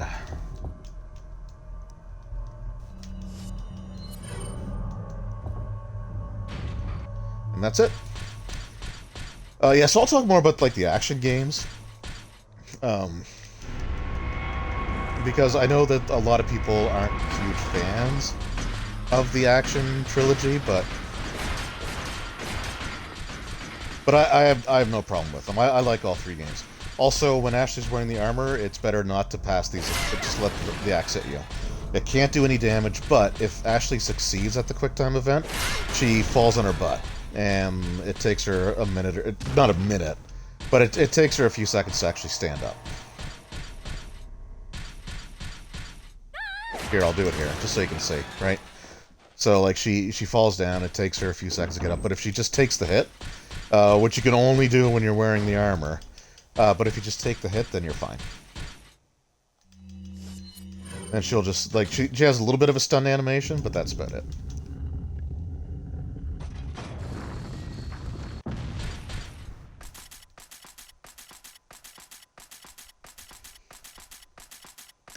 By the way, if you decide to go back down, Ashley will actually climb down the ladder. So it makes me wonder why Leon always has to catch her. Unless she wants Leon to carry on the Graham family bloodline. Which, I mean, she kind of does, because at the end of the game, she does make a pass at Leon. Alright, 53 minutes for... Normally I don't take anything, but I will take just another healing item. I got plenty, but you can burn through them real quick.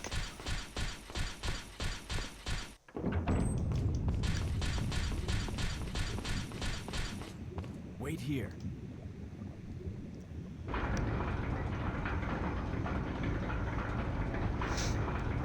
So we are about to enter the most unrealistic room in the entire game. Like, so far we've been going through, like, this castle, and, like, to be fair, it does logically, you know, this castle very well, like, could logically exist. Ah, damn it. I just didn't have enough time to... I shoot these down now, because if you don't, then guys will appear on them, and I can't remember if these ones shoot fire at you or not. I should also activate my glitch here. So I want to catch this.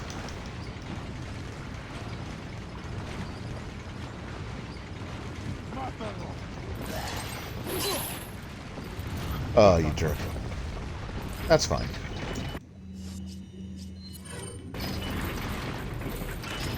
Now you can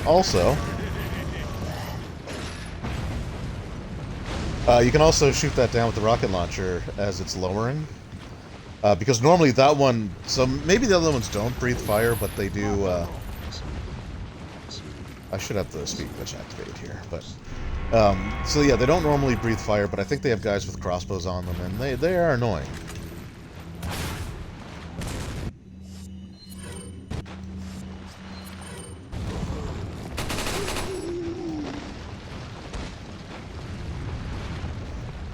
But you can, like, if you shoot it down, damn it. If you shoot it down before it completely lowers, then you don't have to worry about, like, the fire, because it's really annoying to get at once it's, like, the animation starts with it breathing fire. Because you basically have to go to, like, the side that it's not on. Yes, we're also going to come to, and I'll show you the room when we get there. We're about to get to the spots where we're getting the grails. The Queens and Kings Grail. And again, in the easy version, in the easy mode of the Japanese game, the King's Grail is already in place, and we only have to get the Queen's Grail. Oh wait, sorry, before that we gotta do this.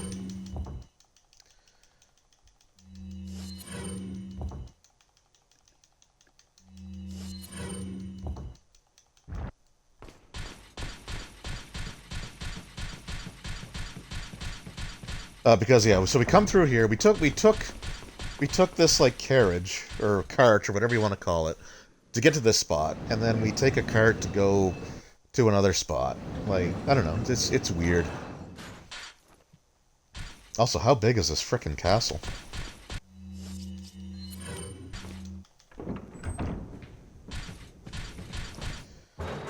Right, so we come in here.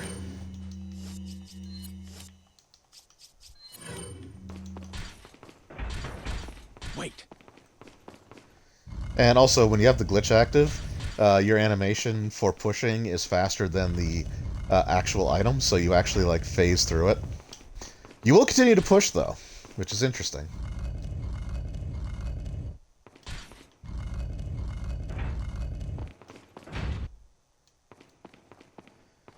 So also, in this room, there's a cinematic with Salazar, and the spike ceiling comes down, you can destroy all 4 of those lights before the animation, before the cinematic, and then you're just fine.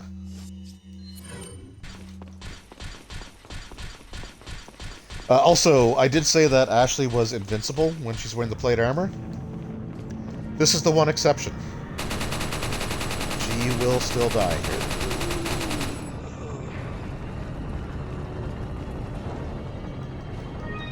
Oh, we'll grab this. I want to see how many of these chessboards I can eventually get.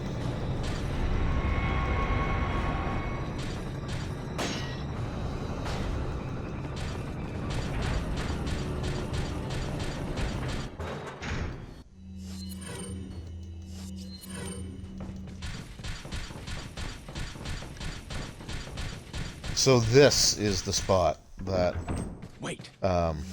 is not in the easy mode of the Japanese version. So we don't come down this hallway. I want to say that the door is like literally blocked off.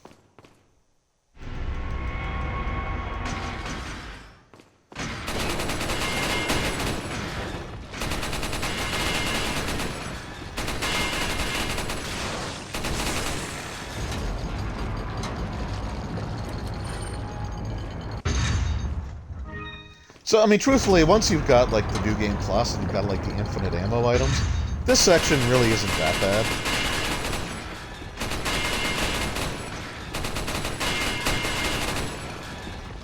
I think like, it can go faster with the rocket launcher, but we're not going to do that.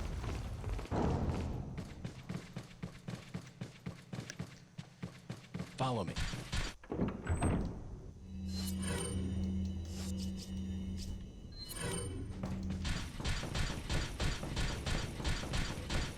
But we got both the grails, and like, I mean, truthfully, again, like, if you're gonna take something out for an easy mode, like, I do agree, like, that room does suck.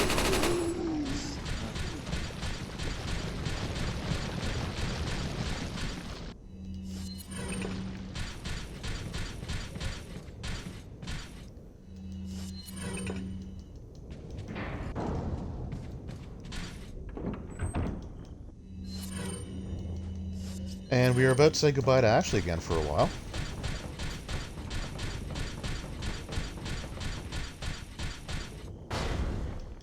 Also, in case you didn't know, you can actually destroy this. And it drops a bunch of, like, the eyes that the insects normally... Actually, what I want to do is actually use this grenade.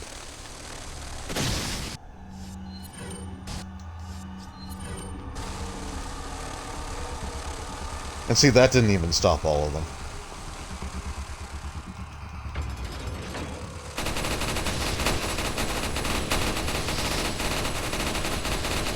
So we're just going to take a moment.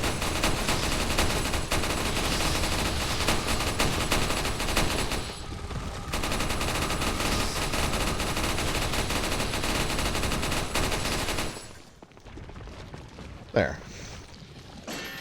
So normally I would bother, like I would just try to get past them, but I just don't want to have to put up with that. And I was doing a practice earlier today, and they absolutely bodied me there. Oh, this part. Yeah.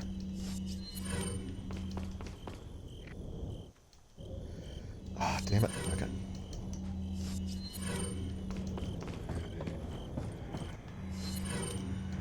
Oh, that takes me out too.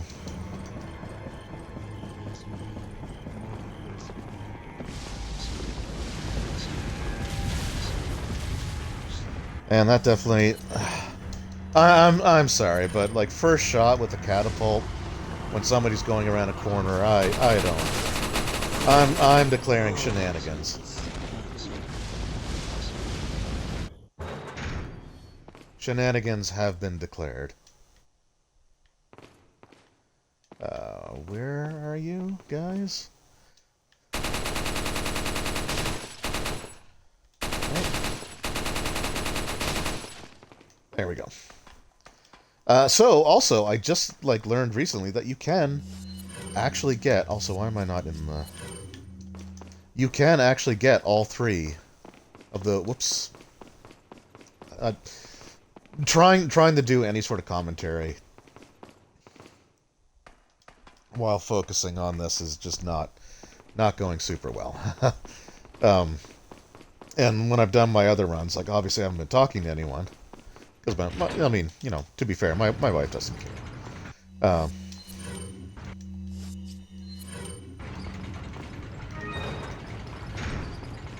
But yeah, so trying to do commentary here, it is. I'm not gonna lie, it is a little distracting, but we'll get through it.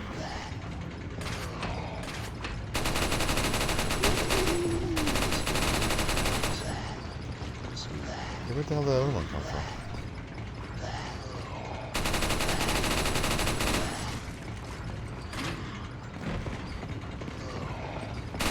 Oh, there you are.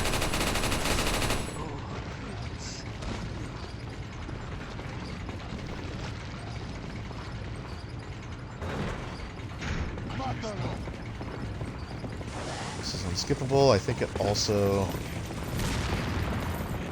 Oh, it doesn't cost me my glitch.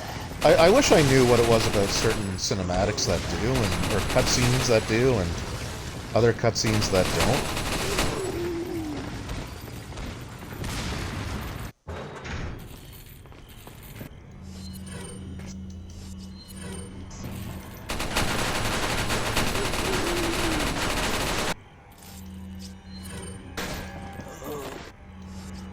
Oh, I missed you.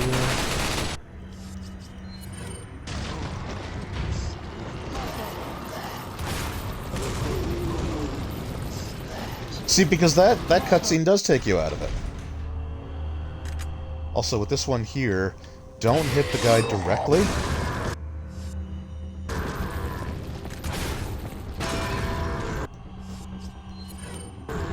I guess it doesn't matter. The heavily armored guy is going to take two no matter what you do. That's good to know. I have taken him out with a single rocket before, at least I thought I did. But then again, that could also be a property of the difficulty adjustment.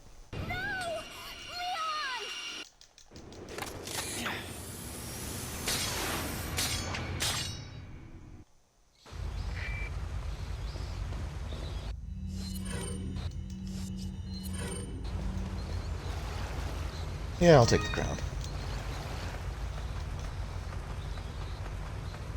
So again, here's one where the camera doesn't quite catch up. So you can see Leon can actually, get a little way. If I were better at tank controls, then I could get Leon much further ahead. And that cutscene takes you out of the glitch, so... These are things that I'm just kind of noting for myself. And then going through this door is going to take you out again.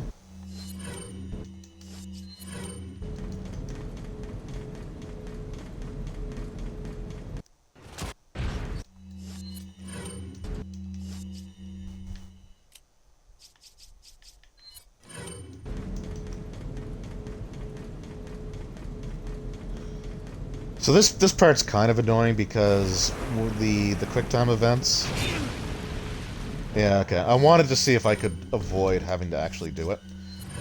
If I could outrun it, but you can't. And each time you do one of those, you lose your glitch.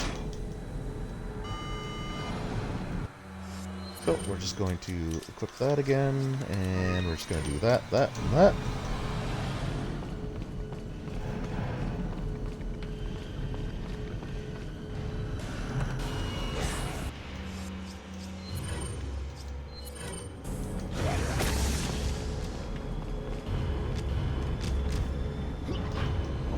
Alright, and we'll freeze you.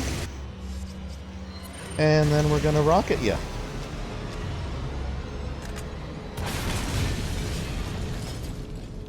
And then he's gone.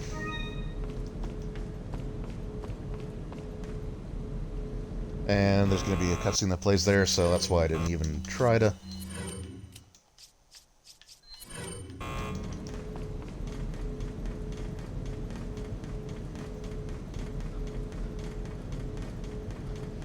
But yeah, I remember the first time I ever played this game. That fight was brutal. In fact, I don't think I actually defeated him the first time that I played. I think I literally just managed to wait out the clock. Because like most events in RE4, they can be dependent on you either killing something or killing X number of things, or just get like waiting long enough. So, for example, like the village sequence at the beginning of the game, that is like you have to kill 13 enemies or wait 4 minutes. Yeah, I think it's 4 minutes. And the cabin is 40 enemies or a certain amount of time again. I can't remember exactly how long it is, but...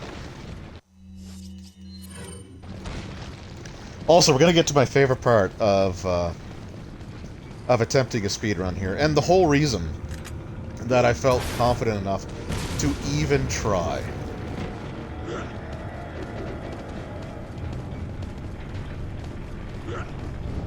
Bye.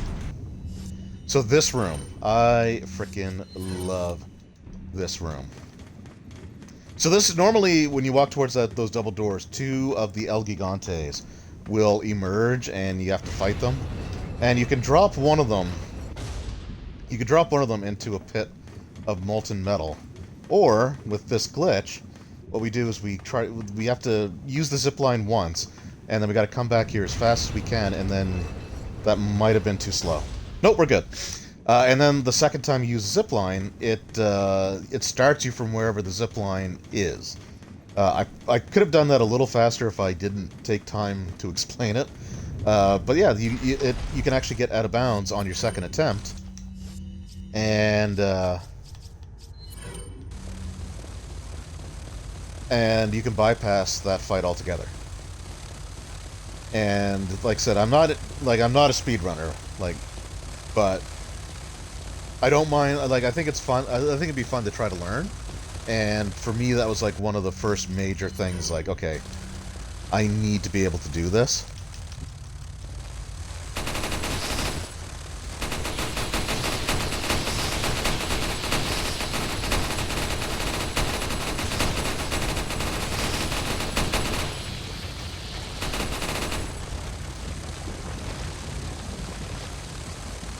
And this is the third and final time I have to deal with these guys.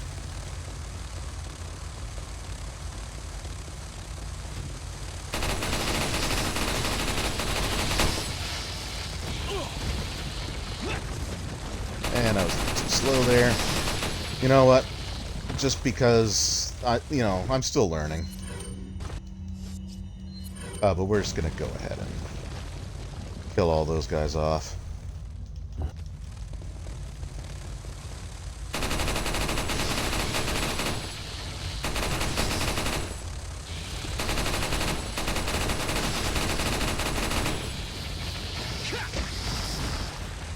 Now, interestingly, earlier in the day, I was trying this.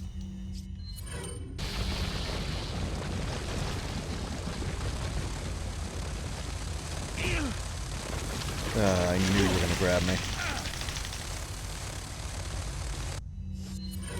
Earlier in the day, I was trying this, and these Novistadors, they were actually, phasing through the wall. Or through the floor, not the wall, but through the floor.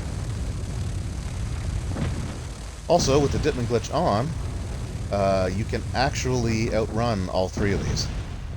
And you don't need to use the switch to deactivate the middle one. Alright, so we're about to get to the minecart sequence, and the minecart, I have to say, there is a way that you can skip it. I've never practiced it, I've never tried it. I don't know the exact, tutorial, so I'm not going to. I'm gonna take the minecart ride because, to get out of bounds, to get out of... excuse me. Haven't been able to take a drink here.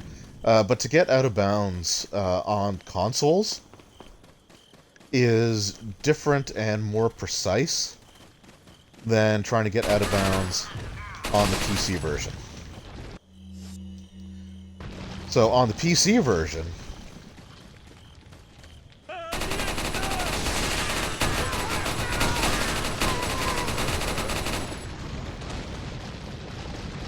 on the PC version, when you first get into the minecart, you can actually do a sequence of events that will glitch you through the bottom of the minecart before it even starts moving, right? So if you screw it up, then that's fine. You just try it again.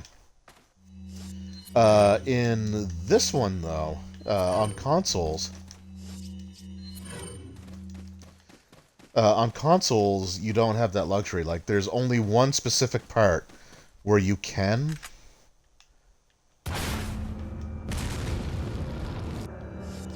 There's only one specific place where you can get out of the minecart, and it's tricky.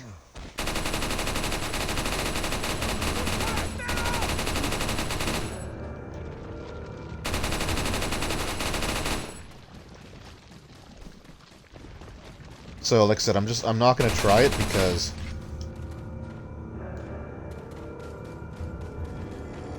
I'm just not. I don't know the exact steps that I'm gonna have to take.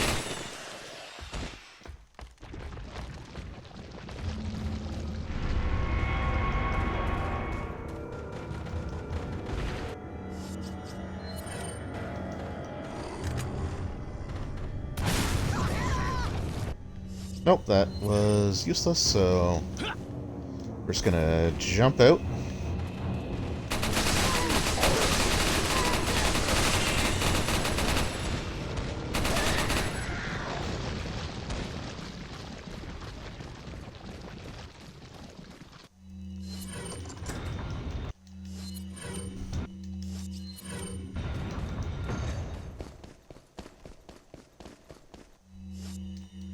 I think I want,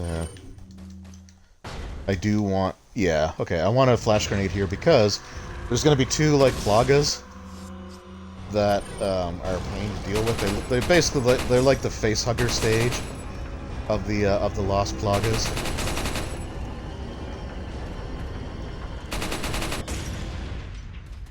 But the plagas in this game all die to a single flash grenade. So if you're playing the game and something like bursts out of an enemy's head, then you can literally just throw a flash grenade and it will kill them. So if like multiple people, if there's multiple people on the screen and they all have the same thing going on, it will take all of them out within whatever the flash grenade radius is.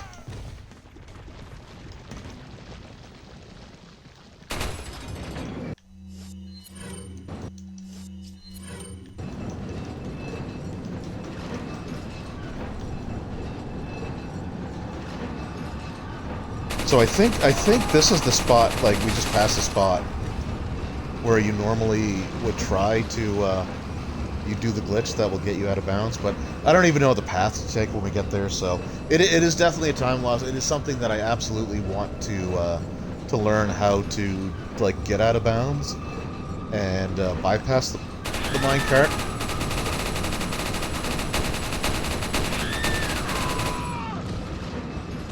But for now, it's not a priority.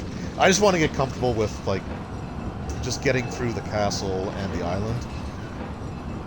And like an idiot, I just realized I forgot to rotate the save file so I could just have one starting at the castle.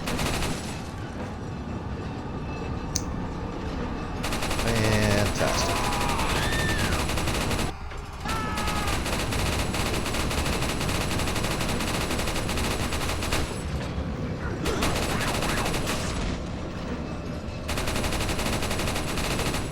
Oh, okay, nope, none of them got in the cart.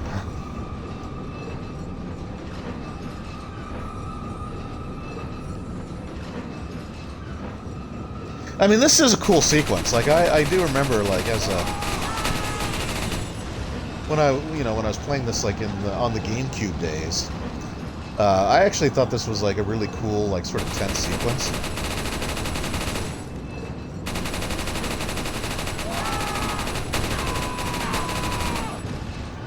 Especially since there are 2 chainsaw guys that you can potentially meet up with. Now, I think I've killed both of them already, or I've knocked both of them off the tracks, off the thing, so they can't get in the cart. And what's also kind of like neat and kind of fun about this this game. So I remember like there's one time I just kept jumping over the cart, like jumping from one of the carts to like another, and just letting it fill up.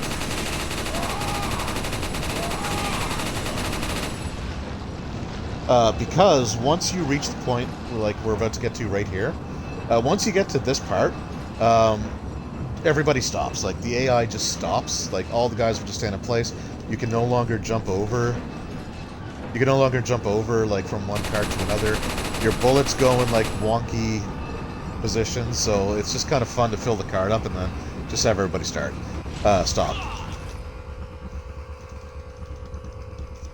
And as you can see there, I was just sort of pumping both possible solutions to the QuickTime event.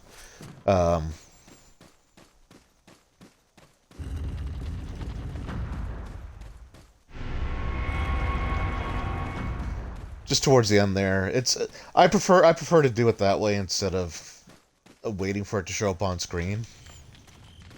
Because that way, like I said, if you know the trick, if you know the fact that you can literally just do both inputs at the exact same time, and the game will accept them regardless, you'll never fail another QuickTime event again.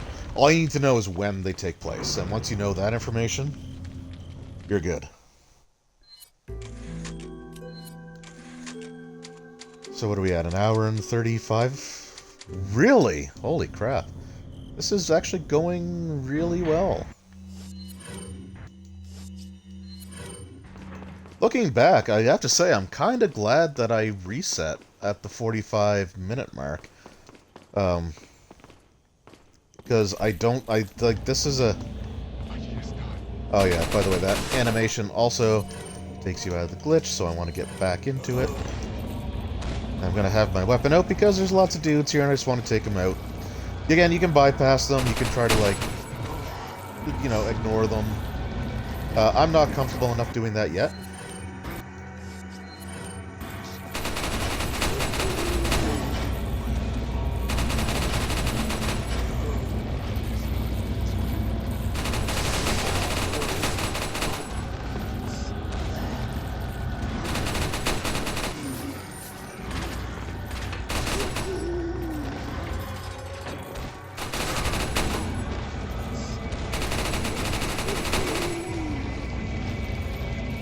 I have a clip of it saved on my Xbox, but it's funny because sometimes the AI, when they're on those hands... Where did that guy go? Did he fall back down here?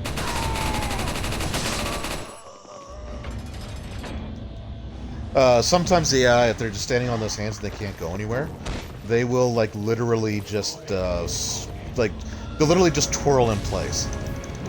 Also, speaking of impractical stuff here, also another thing that I learned recently is you can just hold both of the, like the triggers, left and right triggers for that sequence down the whole time, and you'll automatically succeed.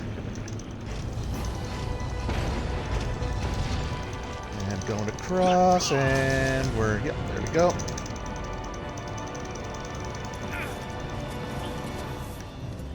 Oh, I will say the mashing is hard on the arms.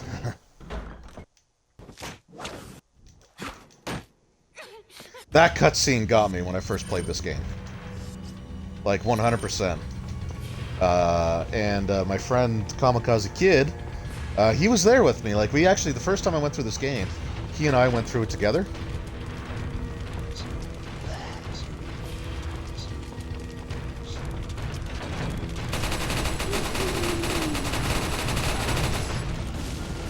Also, somebody liked Donkey Kong.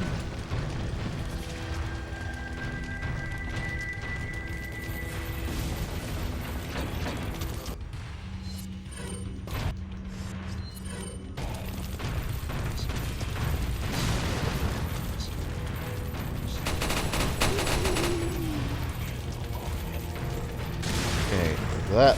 jerk got me earlier today.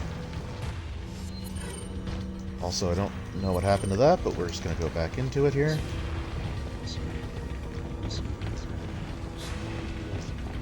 Also, I want to say, once you start the lift, that's a checkpoint.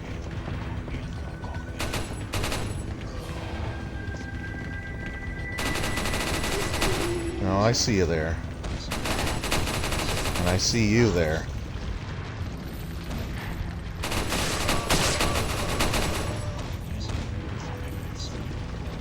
I think that's all the archers.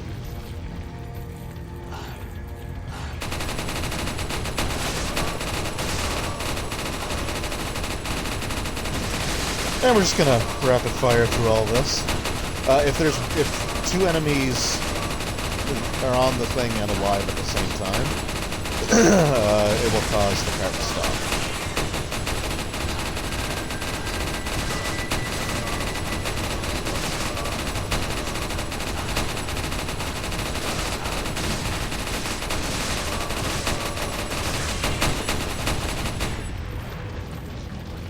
Alright, there we go. There we are. Come on, Leon. Work with me here.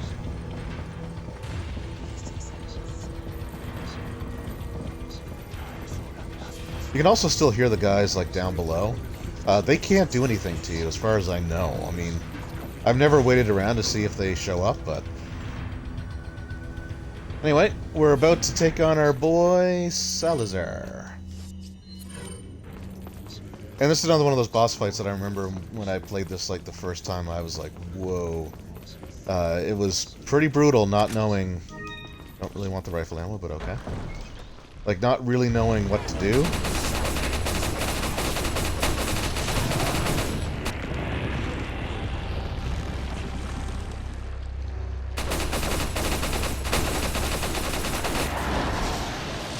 You can also just fire a rocket launcher. But I don't think it's much faster. Also on the GameCube version, there's an easy way to bypass this fight using the glitch, the speed glitch.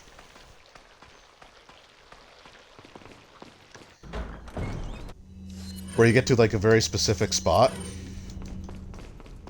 and you just you go to jump down, but you land on this invisible platform that's just like, you know, centimeters below the platform you jumped off of, but because you're on that invisible platform and you've got the glitch active, you'll just be in, like, you'll stay on that level, and you can literally just run through the Salazar boss. Oh, there's a flash grenade here that I want.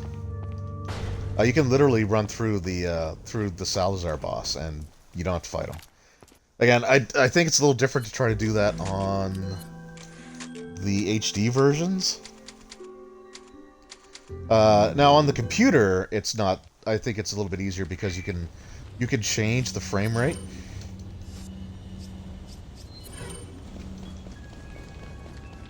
All right, and we're at Island. An hour and a half in, and we are at Island. Island is it's only like a chapter, but it is like the longest chapter in the game.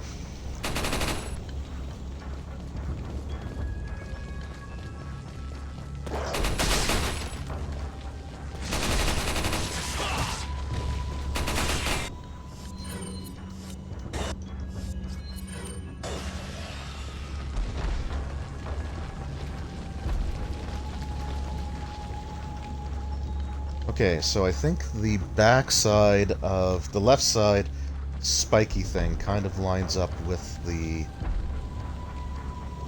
No, that can't be it because... Alright, we're just gonna try that. I think that's wrong, but... Come on. Yeah, whatever.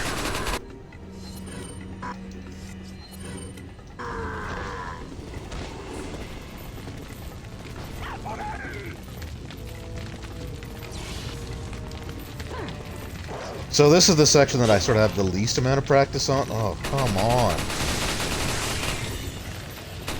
So this section I had the least amount of practice on, but we're making really good time, so I am cool with whatever is happening here.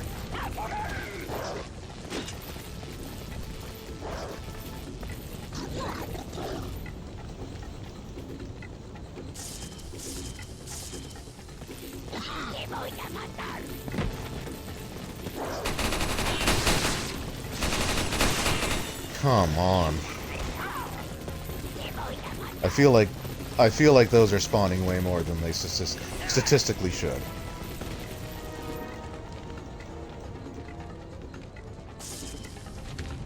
Okay, so on that angle, huh? So on that angle, it does line up the way that I thought it would. Oh, sorry. Bye.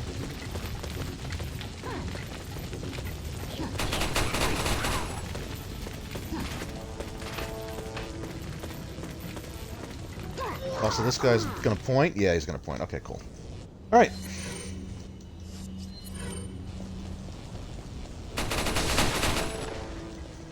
Don't have to take that guy out, but I do. Come on. I gotta stop looking away.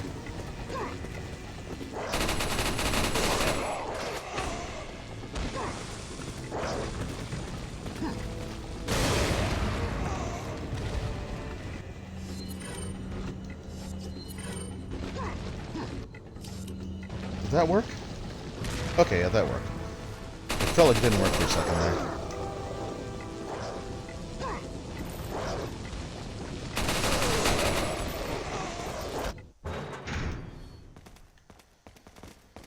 Alright, we are in it. There's a door here that's gonna kill our glitch anyway. So we're just gonna...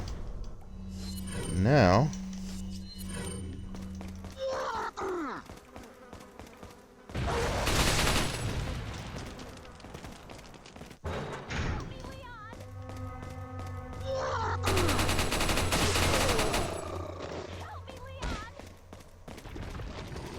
There's also a door here, so it's not worth setting up the glitch. And I don't remember if this actually despawns enemies or not, but this door will, so we're good.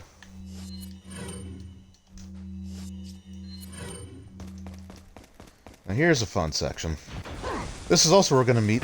Oh wait, no, it's not the spot. That's not the spot I thought it was yet. Hold on.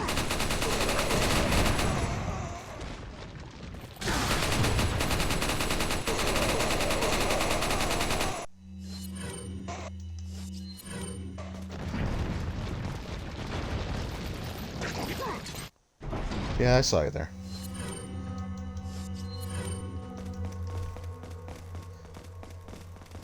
Yeah, so this is the part where we meet, like, the creepiest enemies in the game. And, like, you know, it's definitely arguable that Resident Evil 4 is not really a horror game. And, like, you know, I think that's probably fair. But there are definitely some, like, pretty solid horror elements to it.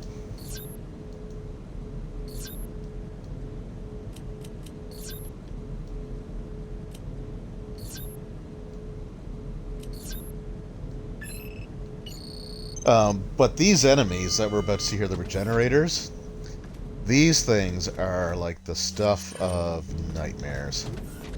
They have like really creepy. I've never heard these things in my headphones, so we're about to experience something special together.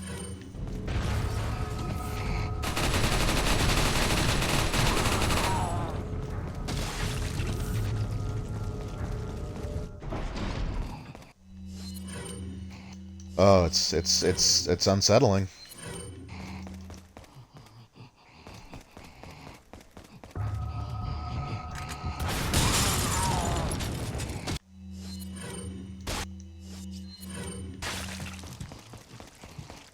It is definitely unsettling.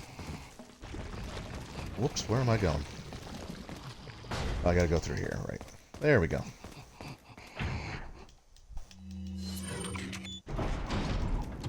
Also, so this section here is where you can get the item that you need to normally defeat those creatures. They have these plagas, like, over their body that are blended in, like camouflage or something. Normally you need this infrared rifle scope in order to see where the Cloggers are in order to kill them. Because, like, if you... Like, you can blow their head off, you can blow their legs off, their arms off, it doesn't matter. Like, they can regenerate those wounds and keep going. But they do have a finite number of hit points, right? So, like, they're still...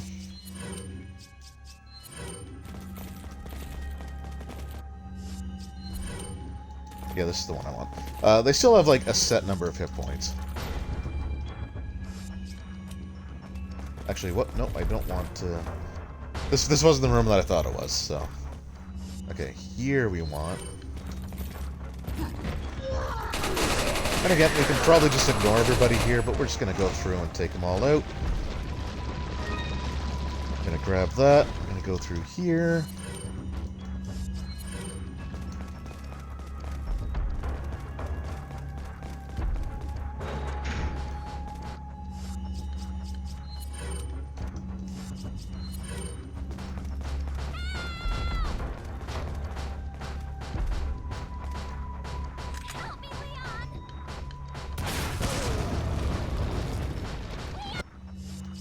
Oh, you're still there.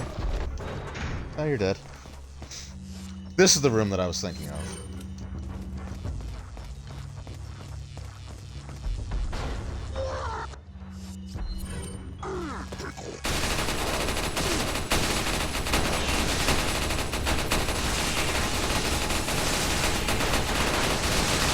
Wow. 3 of them. 4 of them, because that guy was spawning one as well. 4 out of, like, the 7 enemies? Come on. Oh, we don't want to... Actually, no, sorry, we do want to go there.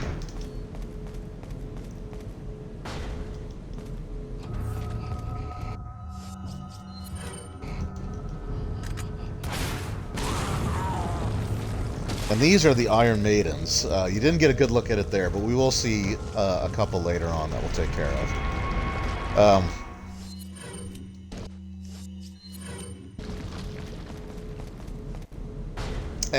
So they are basically, they're regenerators. So the regenerators have basically been experimented on, like, severely. But the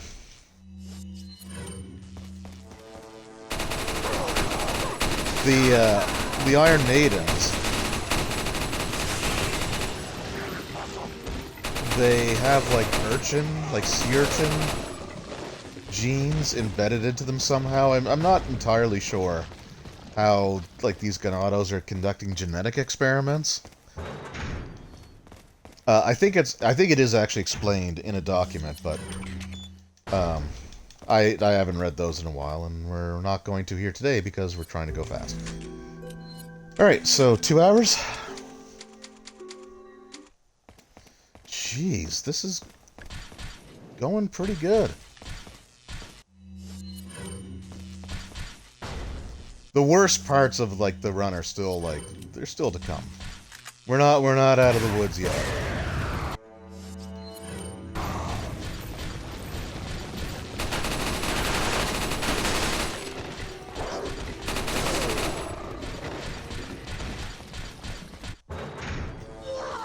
Now, interestingly enough,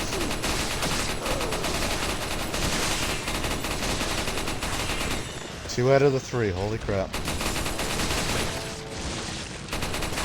No, 3 out of the 4, okay. So interestingly enough, you don't need Ashley with you to conduct, or to get to the next part of the game. So we're just going to leave her behind. And as soon as we get here, which by the way I'm going to just re-equip that, once we get to this point, she just automatically teleports for the cutscene.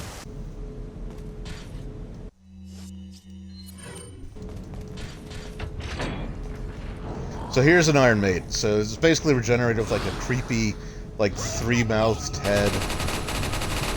Or 2, like, anyway. And spikes. And it can instant kill you. So you can get an instant kill against you, like, if it grabs you. It basically just, like, it extends its arms out, grabs you, and then slams you into its spikes. And it's an instant kill. It's really, really annoying. Actually, with this one, I should be able to use...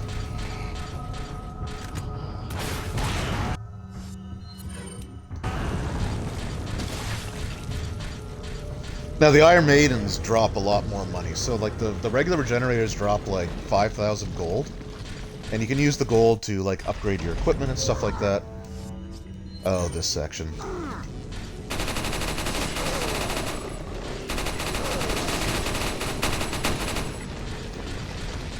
God, so many of them are spawning there.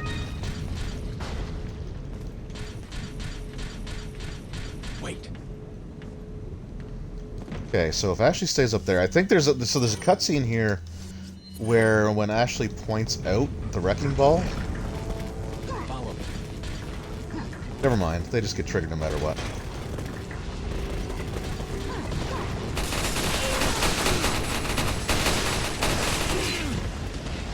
Oh, that guy hits super hard.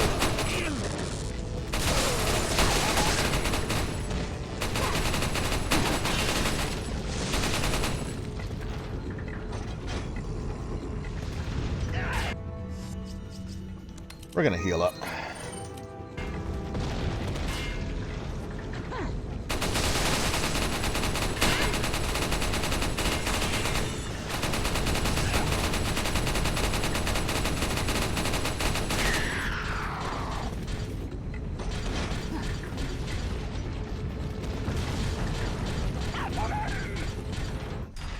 Yeah, that could have gone better, but it could have gone worse.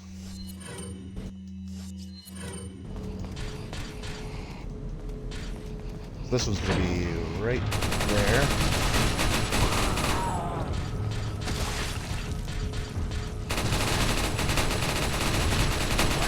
And I don't know if I mentioned this earlier, but when I'm in the Ditman glitch state, the Chicago typewriter, the weapon that I'm using here actually does fire faster.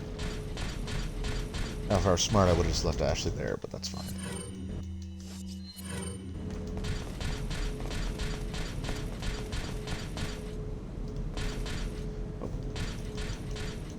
Leave it to me, Leon.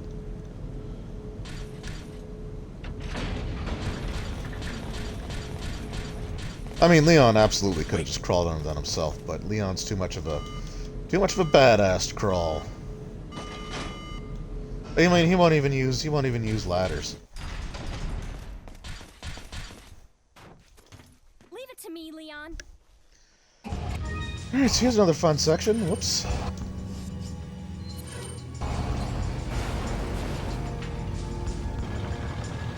Oh.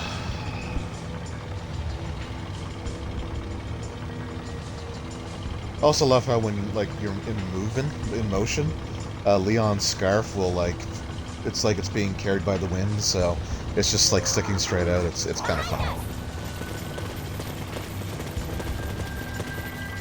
Well, that was unskippable, so I'm pretty sure I'm out of the...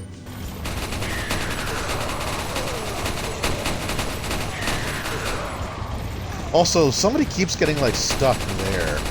It's really... they're not even able... they don't come around at all. They're just, stuck in that one spot. And I've noticed that happens, every single time. There's definitely some interesting side effects of the game being, normally designed for 30 frames per second back on the GameCube. And when it's running at a higher frame rate, how things just get kind of wonky. It's not the only Resident Evil game that does that. Apparently, the HD remake of Resident Evil 1. Well, apparently, the HD remake of Resident Evil 1 has something similar, where the higher the frame rate, the more it affects enemy AI.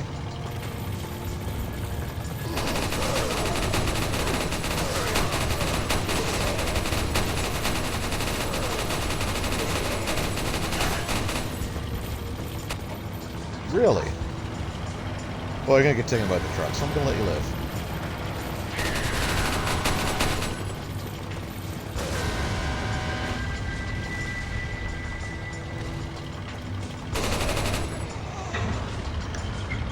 So this is another section that's really annoying normally, but with Ashley wearing the plate armor, it's totally fine.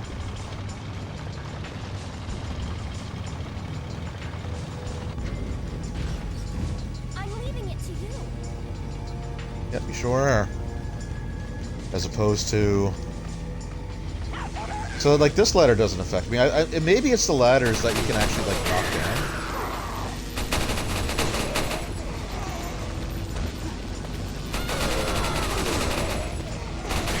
No, you're fine, Ashley. No, you're good. You got this.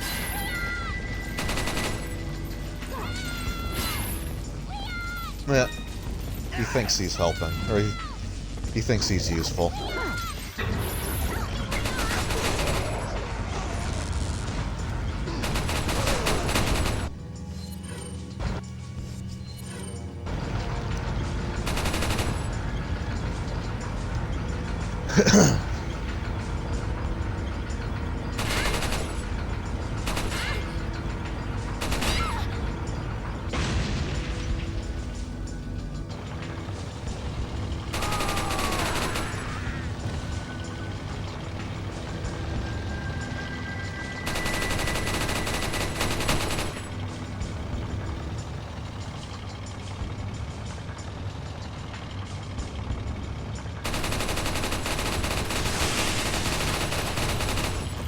Both of them. 3 in a row. That's...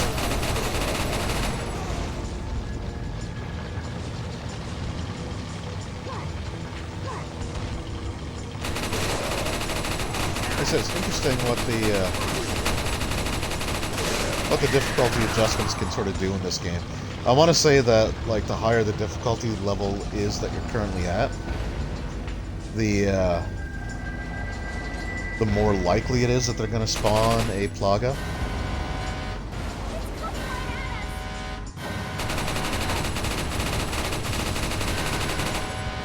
And it's been dealt with.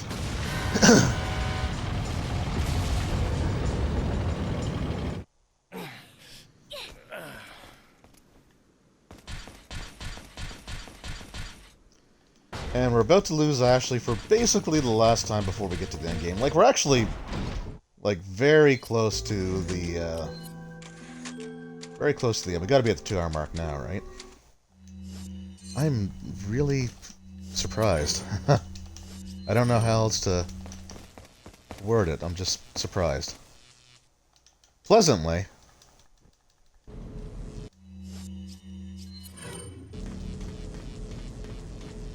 But surprised nonetheless.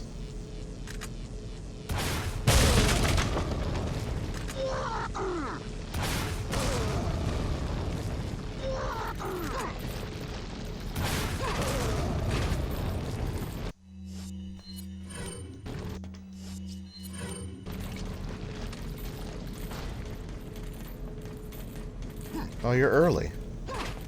Wait, no you're not. What's going on here?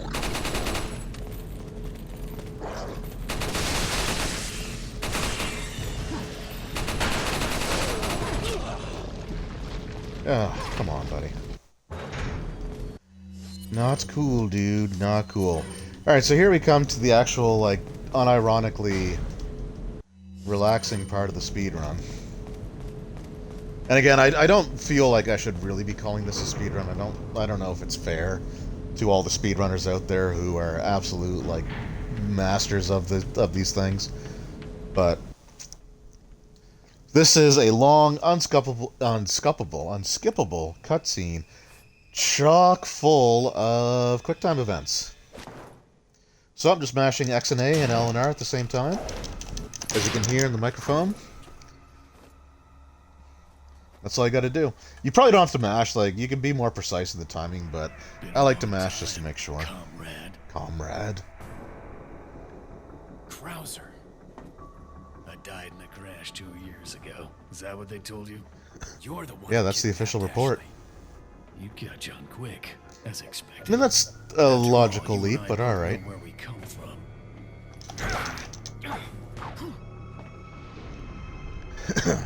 What do you want?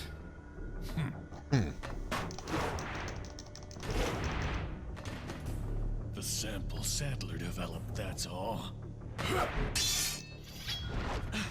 Leave Ashley out of this. Oh, I needed her to buy Sadler's trust in me. Like you, I'm American. Yeah, but I'm Canadian, so... I will say, like, as over the top as this scene is, I love it, and it's awesome. You got her involved just for that? Now, that spot always freaking gets me, because I feel like that should be a QuickTime event. Oh, here we go. I don't know why, I just, like, and unless it is, and I'm just mashing fast enough that the prompt doesn't show up on screen, but... I don't know, it's just weird that way. I think the game does it on purpose so you don't get too complacent. Almost let it slip. Enough You talk. did let it slip, you Die, literally said it. comrade. Like I say, it's all for Umbrella, but we literally... Also, by the way, I can mash X and A at the same time, and it registers. Ada! Well, if it isn't the bitch in the red dress. Now, here's something that makes you wonder. Looks like we have the upper hand here. Like, okay, just literally just You gonna may do be a able to backflip prolong like your 30 life. feet in the air. It's not like you can escape your inevitable Now, we know death. later that he has, like, a plaga in him and it gives him, like, special abilities, but, like, nobody even thinks that that's... Like Leon and Ada have seen so much Maybe it's stuff about that time you watching a told me guy the do reason that why kind of you're backflip here. is like, oh, well, you know, whatever. Maybe some other Must be time. Tuesday. Women, am I right, Leon? Just chicks.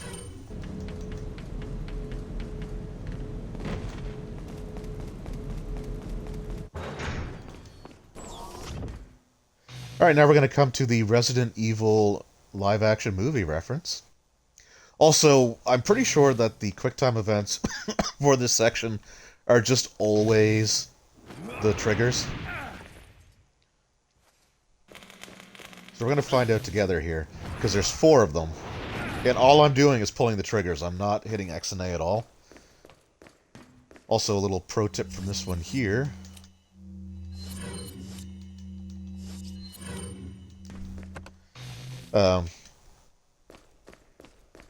Oh, I guess this glitch doesn't stay there. But it just basically, you know, run towards the lasers to trigger the event as quickly as possible. Also, I'm not going to sit in the chair as much as I want to.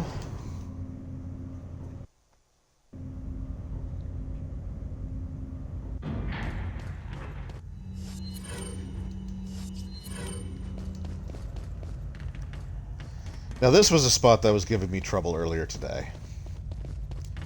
Also, if I go the right way. So we are about to fight Eat.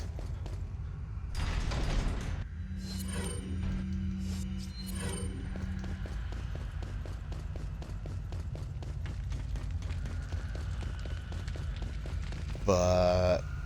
So the first part of the fight has you, like, on those containers, and you have to activate two things.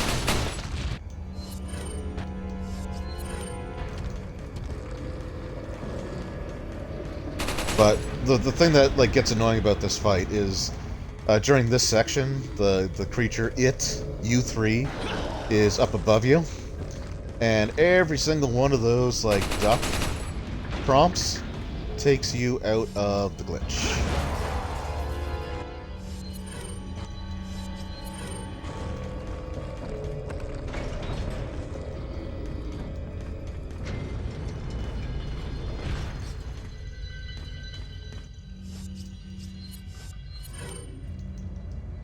Alright, so for this one here, we can actually just do that.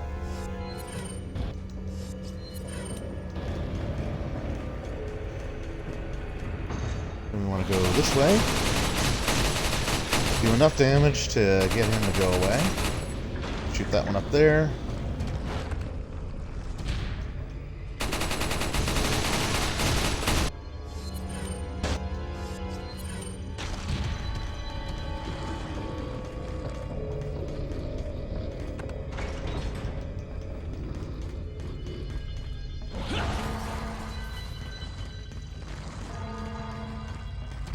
So, again, I'm not going to bother to reset it here. We're just going to go through.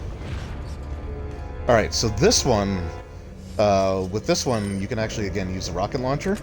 And you're supposed to go, like, on the other side. But you can actually just use the explosion from a rocket launcher, or grenade, to break the light that opens the door on the opposite side. So, you can just do both of these right now. Get in there, Leon. I probably should have detonated again, but I'm not going to, because we're almost there.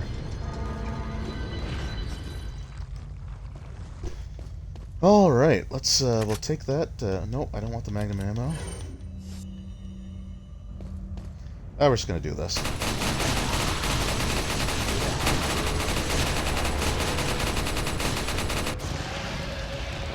And that's it. That's it. I guess that's literally it. But that is U3. So I think like the U number is just like a designation that goes with the Plaga's based experiments, because in Resident Evil 5 there's a creature called U18, I think it is. And it doesn't have like any other name. There's really no information on it. It's just basically just a big boss monster. So I think that's just like a continuation of the series that we have here.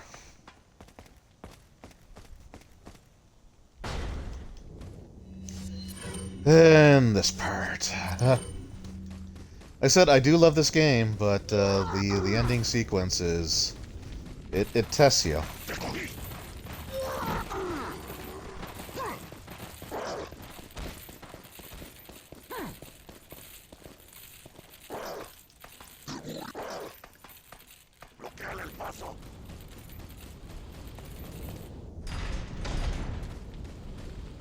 Oh, this isn't the part that I was thinking it was, but it might be worse.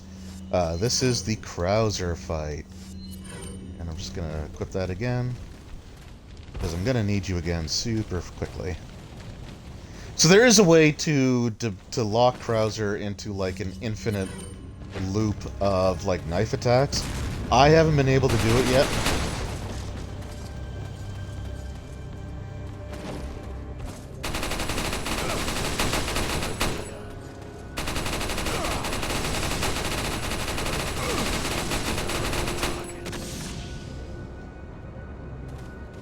Go.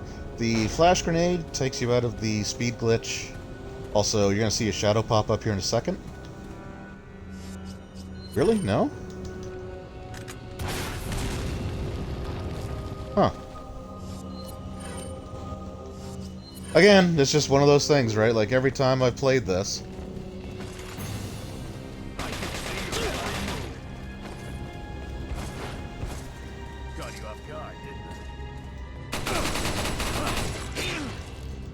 Oh, come on. You normally give me the quick time events.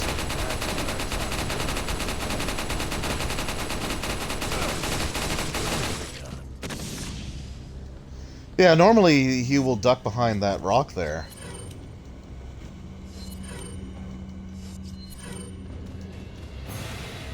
And, like, you'll just see a shadow, like, literally spawn out of nowhere. Like, his shadow will just pop in.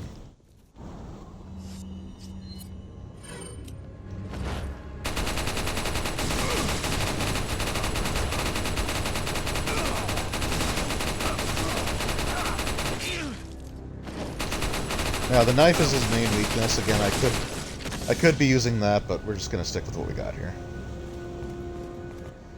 Also, we'll glitch again just to show how ludicrously, like, the animations just don't line up.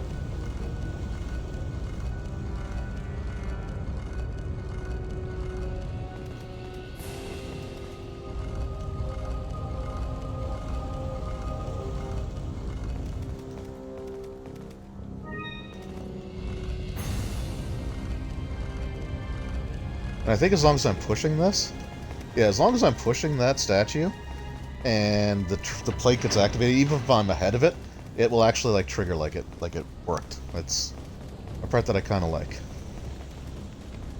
Krauser will be waiting around this corner. It should trigger QuickTime events.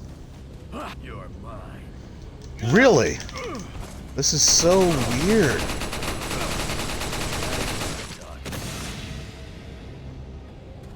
This is so weird. Like, he's not behaving the way that he has in every single run that I've done.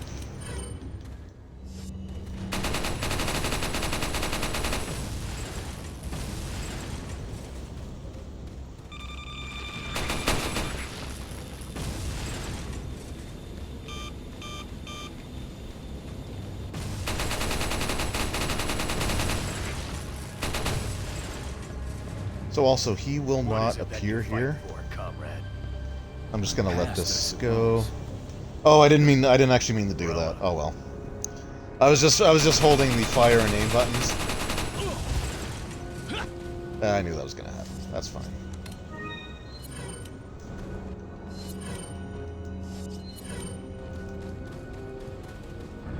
I'm still way ahead of where I thought I would be, so I'm not as concerned about like little mistakes or little mess ups or stuff like that happening at this point. It's cool.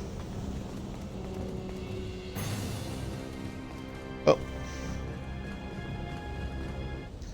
So again, like the knife is super damaging against Krauser. But I'm just gonna go with Chicago typewriter. I might take a few hits.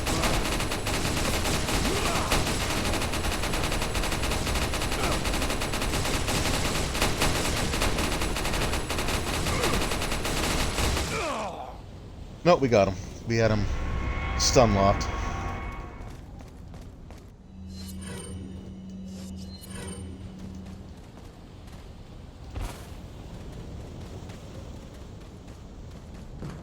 There we go, that's where we want to go.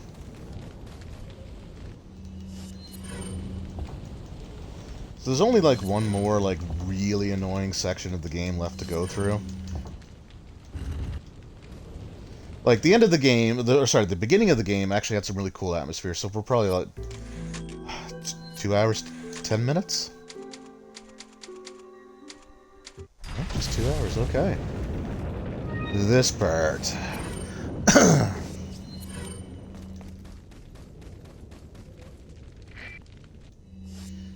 Yeah, it's not worth trying to get the speed glitch here because there's so many like back to back cutscenes that all take you out of the glitch.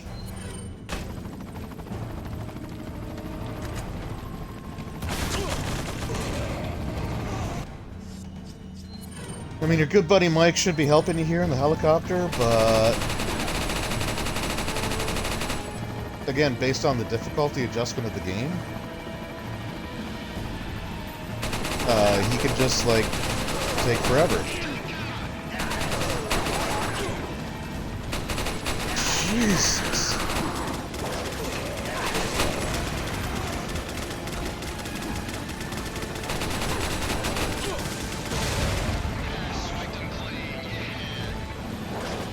Never.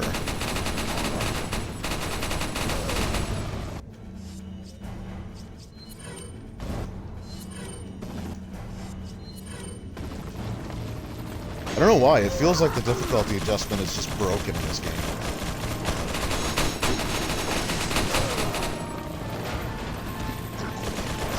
There's just so many things that are like uncharacteristic of all of the playthroughs that I've done. And like, to be fair, it's not like I've done like a million speedruns.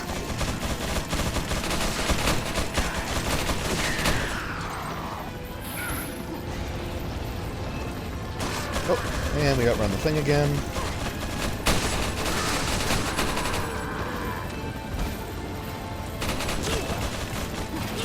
Son of a... Oh. Mike, I could really use your friggin' help here, buddy. You're supposed to be shooting those things.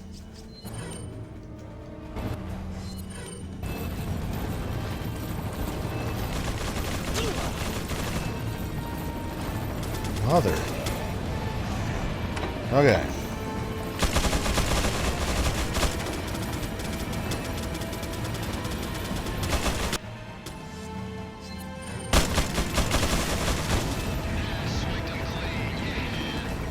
Yeah, thanks for attacking the thing that I'm no longer anywhere near.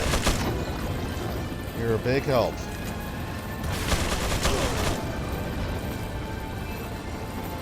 You're a big help, Mike. Like, right now I'm just tanking the hits. Oh, okay.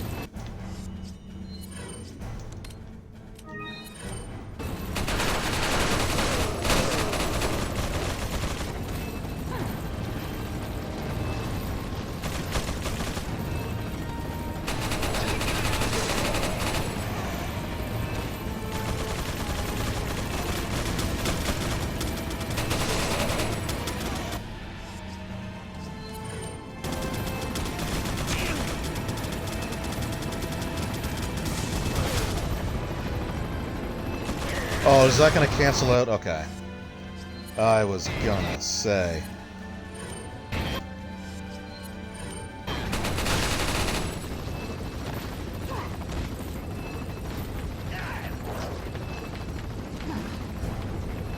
Hey.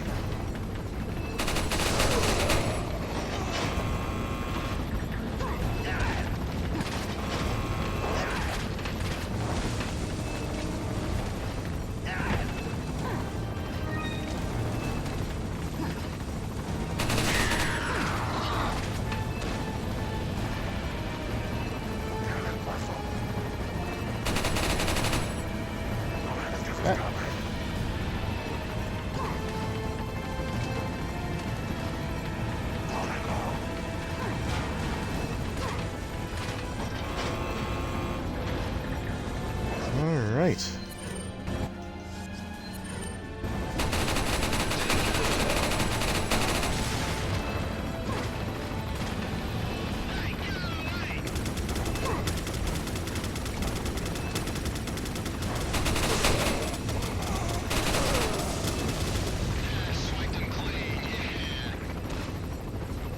Yeah, you did, Mike.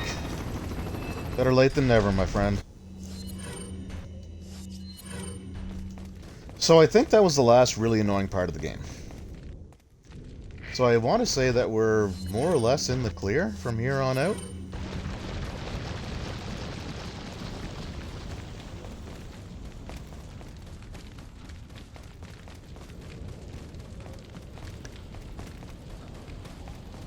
This probably won't be like my best time, but it's still not bad.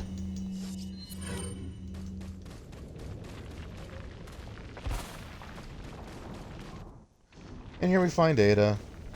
We try to strangle her. Doesn't go so well.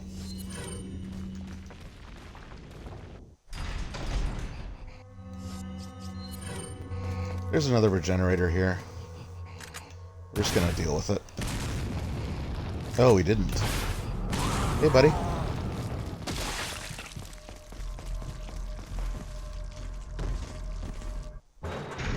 Oh, you know what? No, I was wrong. This is the last annoying part of the game. I thought I was out, but I am not, so... Yay.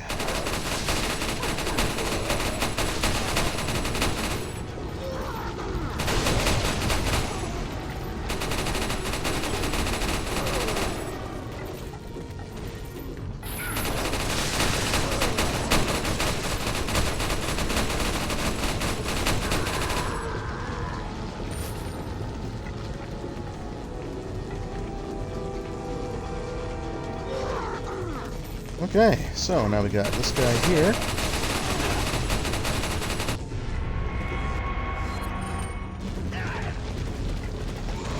Can I get through before? Yeah, I can. Alright.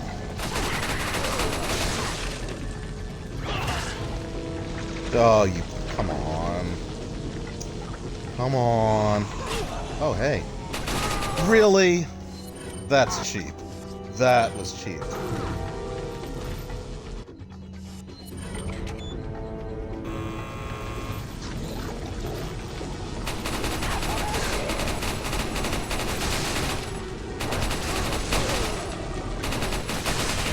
Like, I'm usually fairly easygoing, but that was BS.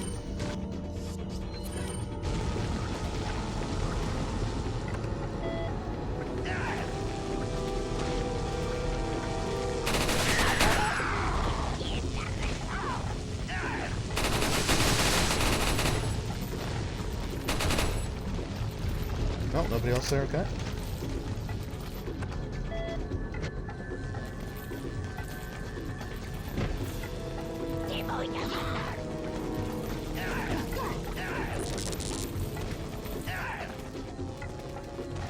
Oh.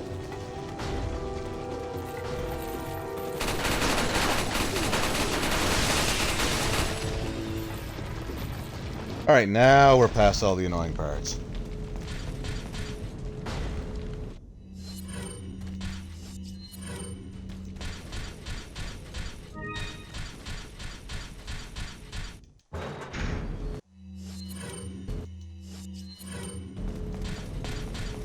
Wait.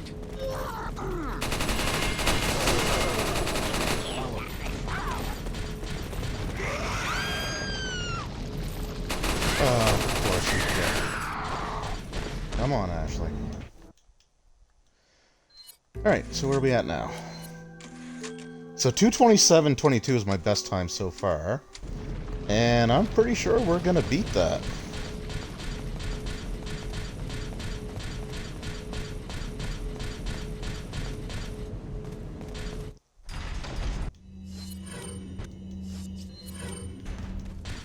Again, it's running off based off of the in-game timer.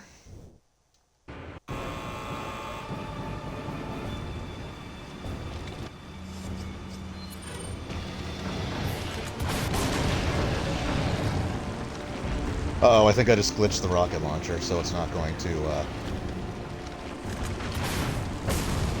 Oh, no, okay. So I was playing this earlier today, and on this fight, there was a glitch because the animation didn't play of the explosion from the rocket launcher, so every other subsequent rocket didn't show an explosion, and you don't need the special rocket launcher to kill Sadler. You can just do it.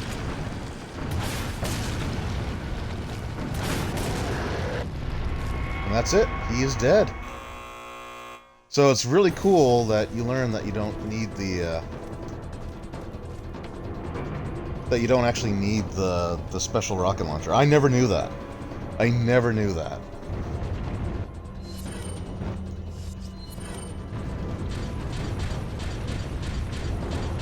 So yeah, all that's left is the escape sequence.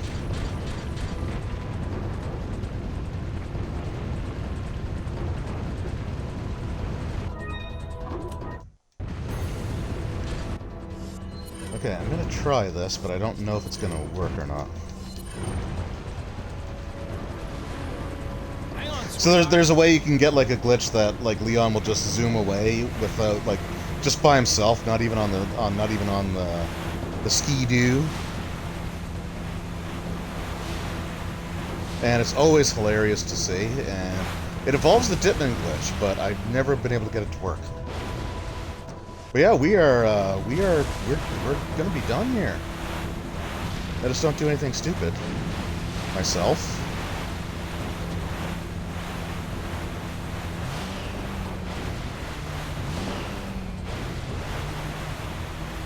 And just so you're aware, like going into your inventory or even pausing the game, the in-game timer keeps running.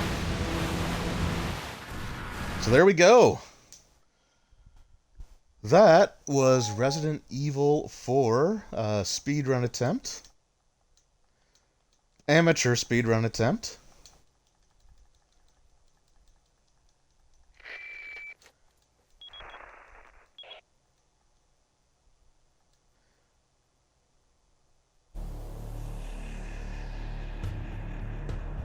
And what do we have for time? Sure, I'll upload the data to leaderboards. 2:12 even? Is that right?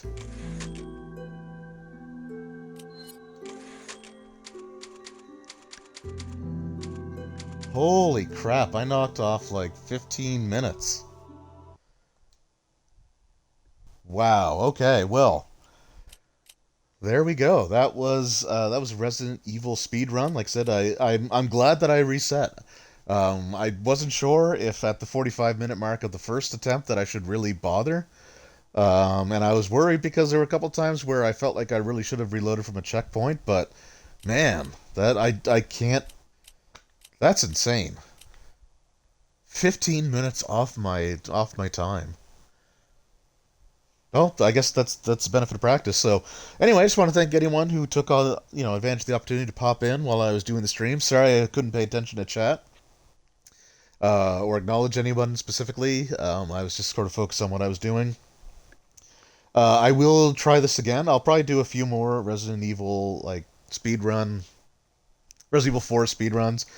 I might. Well, I'm definitely going to do one next week. I don't know about the week after, but we'll see. We'll see. I enjoy doing this. If you're watching this on YouTube, I appreciate it as well, and let me know if there's ever been a game that you decided to try speedrunning and what your experiences were with that. Because I'm really enjoying this. Like it's a lot of fun. It's like you don't get to enjoy the game as much. You're trying to think about everything that you're doing more than you normally would. But yeah, it's been a lot of fun. So. I'm looking forward to trying this again next week. I might get a couple more runs in just to stay fresh on it because I don't want to start getting rusty. But yeah, so again, thanks a lot, everyone. Hope you enjoyed. Hopefully I'll see everyone on Wednesday for Dragon Age 2 because we're going to be finishing that game off as well. And yeah, got some other stuff going up on YouTube this week. We've got the Pathfinder 2E playtest for the Goblin test. Going up. I'm going to be recording that tomorrow night, so that's going to be a lot of fun to do. And yeah, so once again, thank you everybody. I really appreciate it. And I will see you all next time.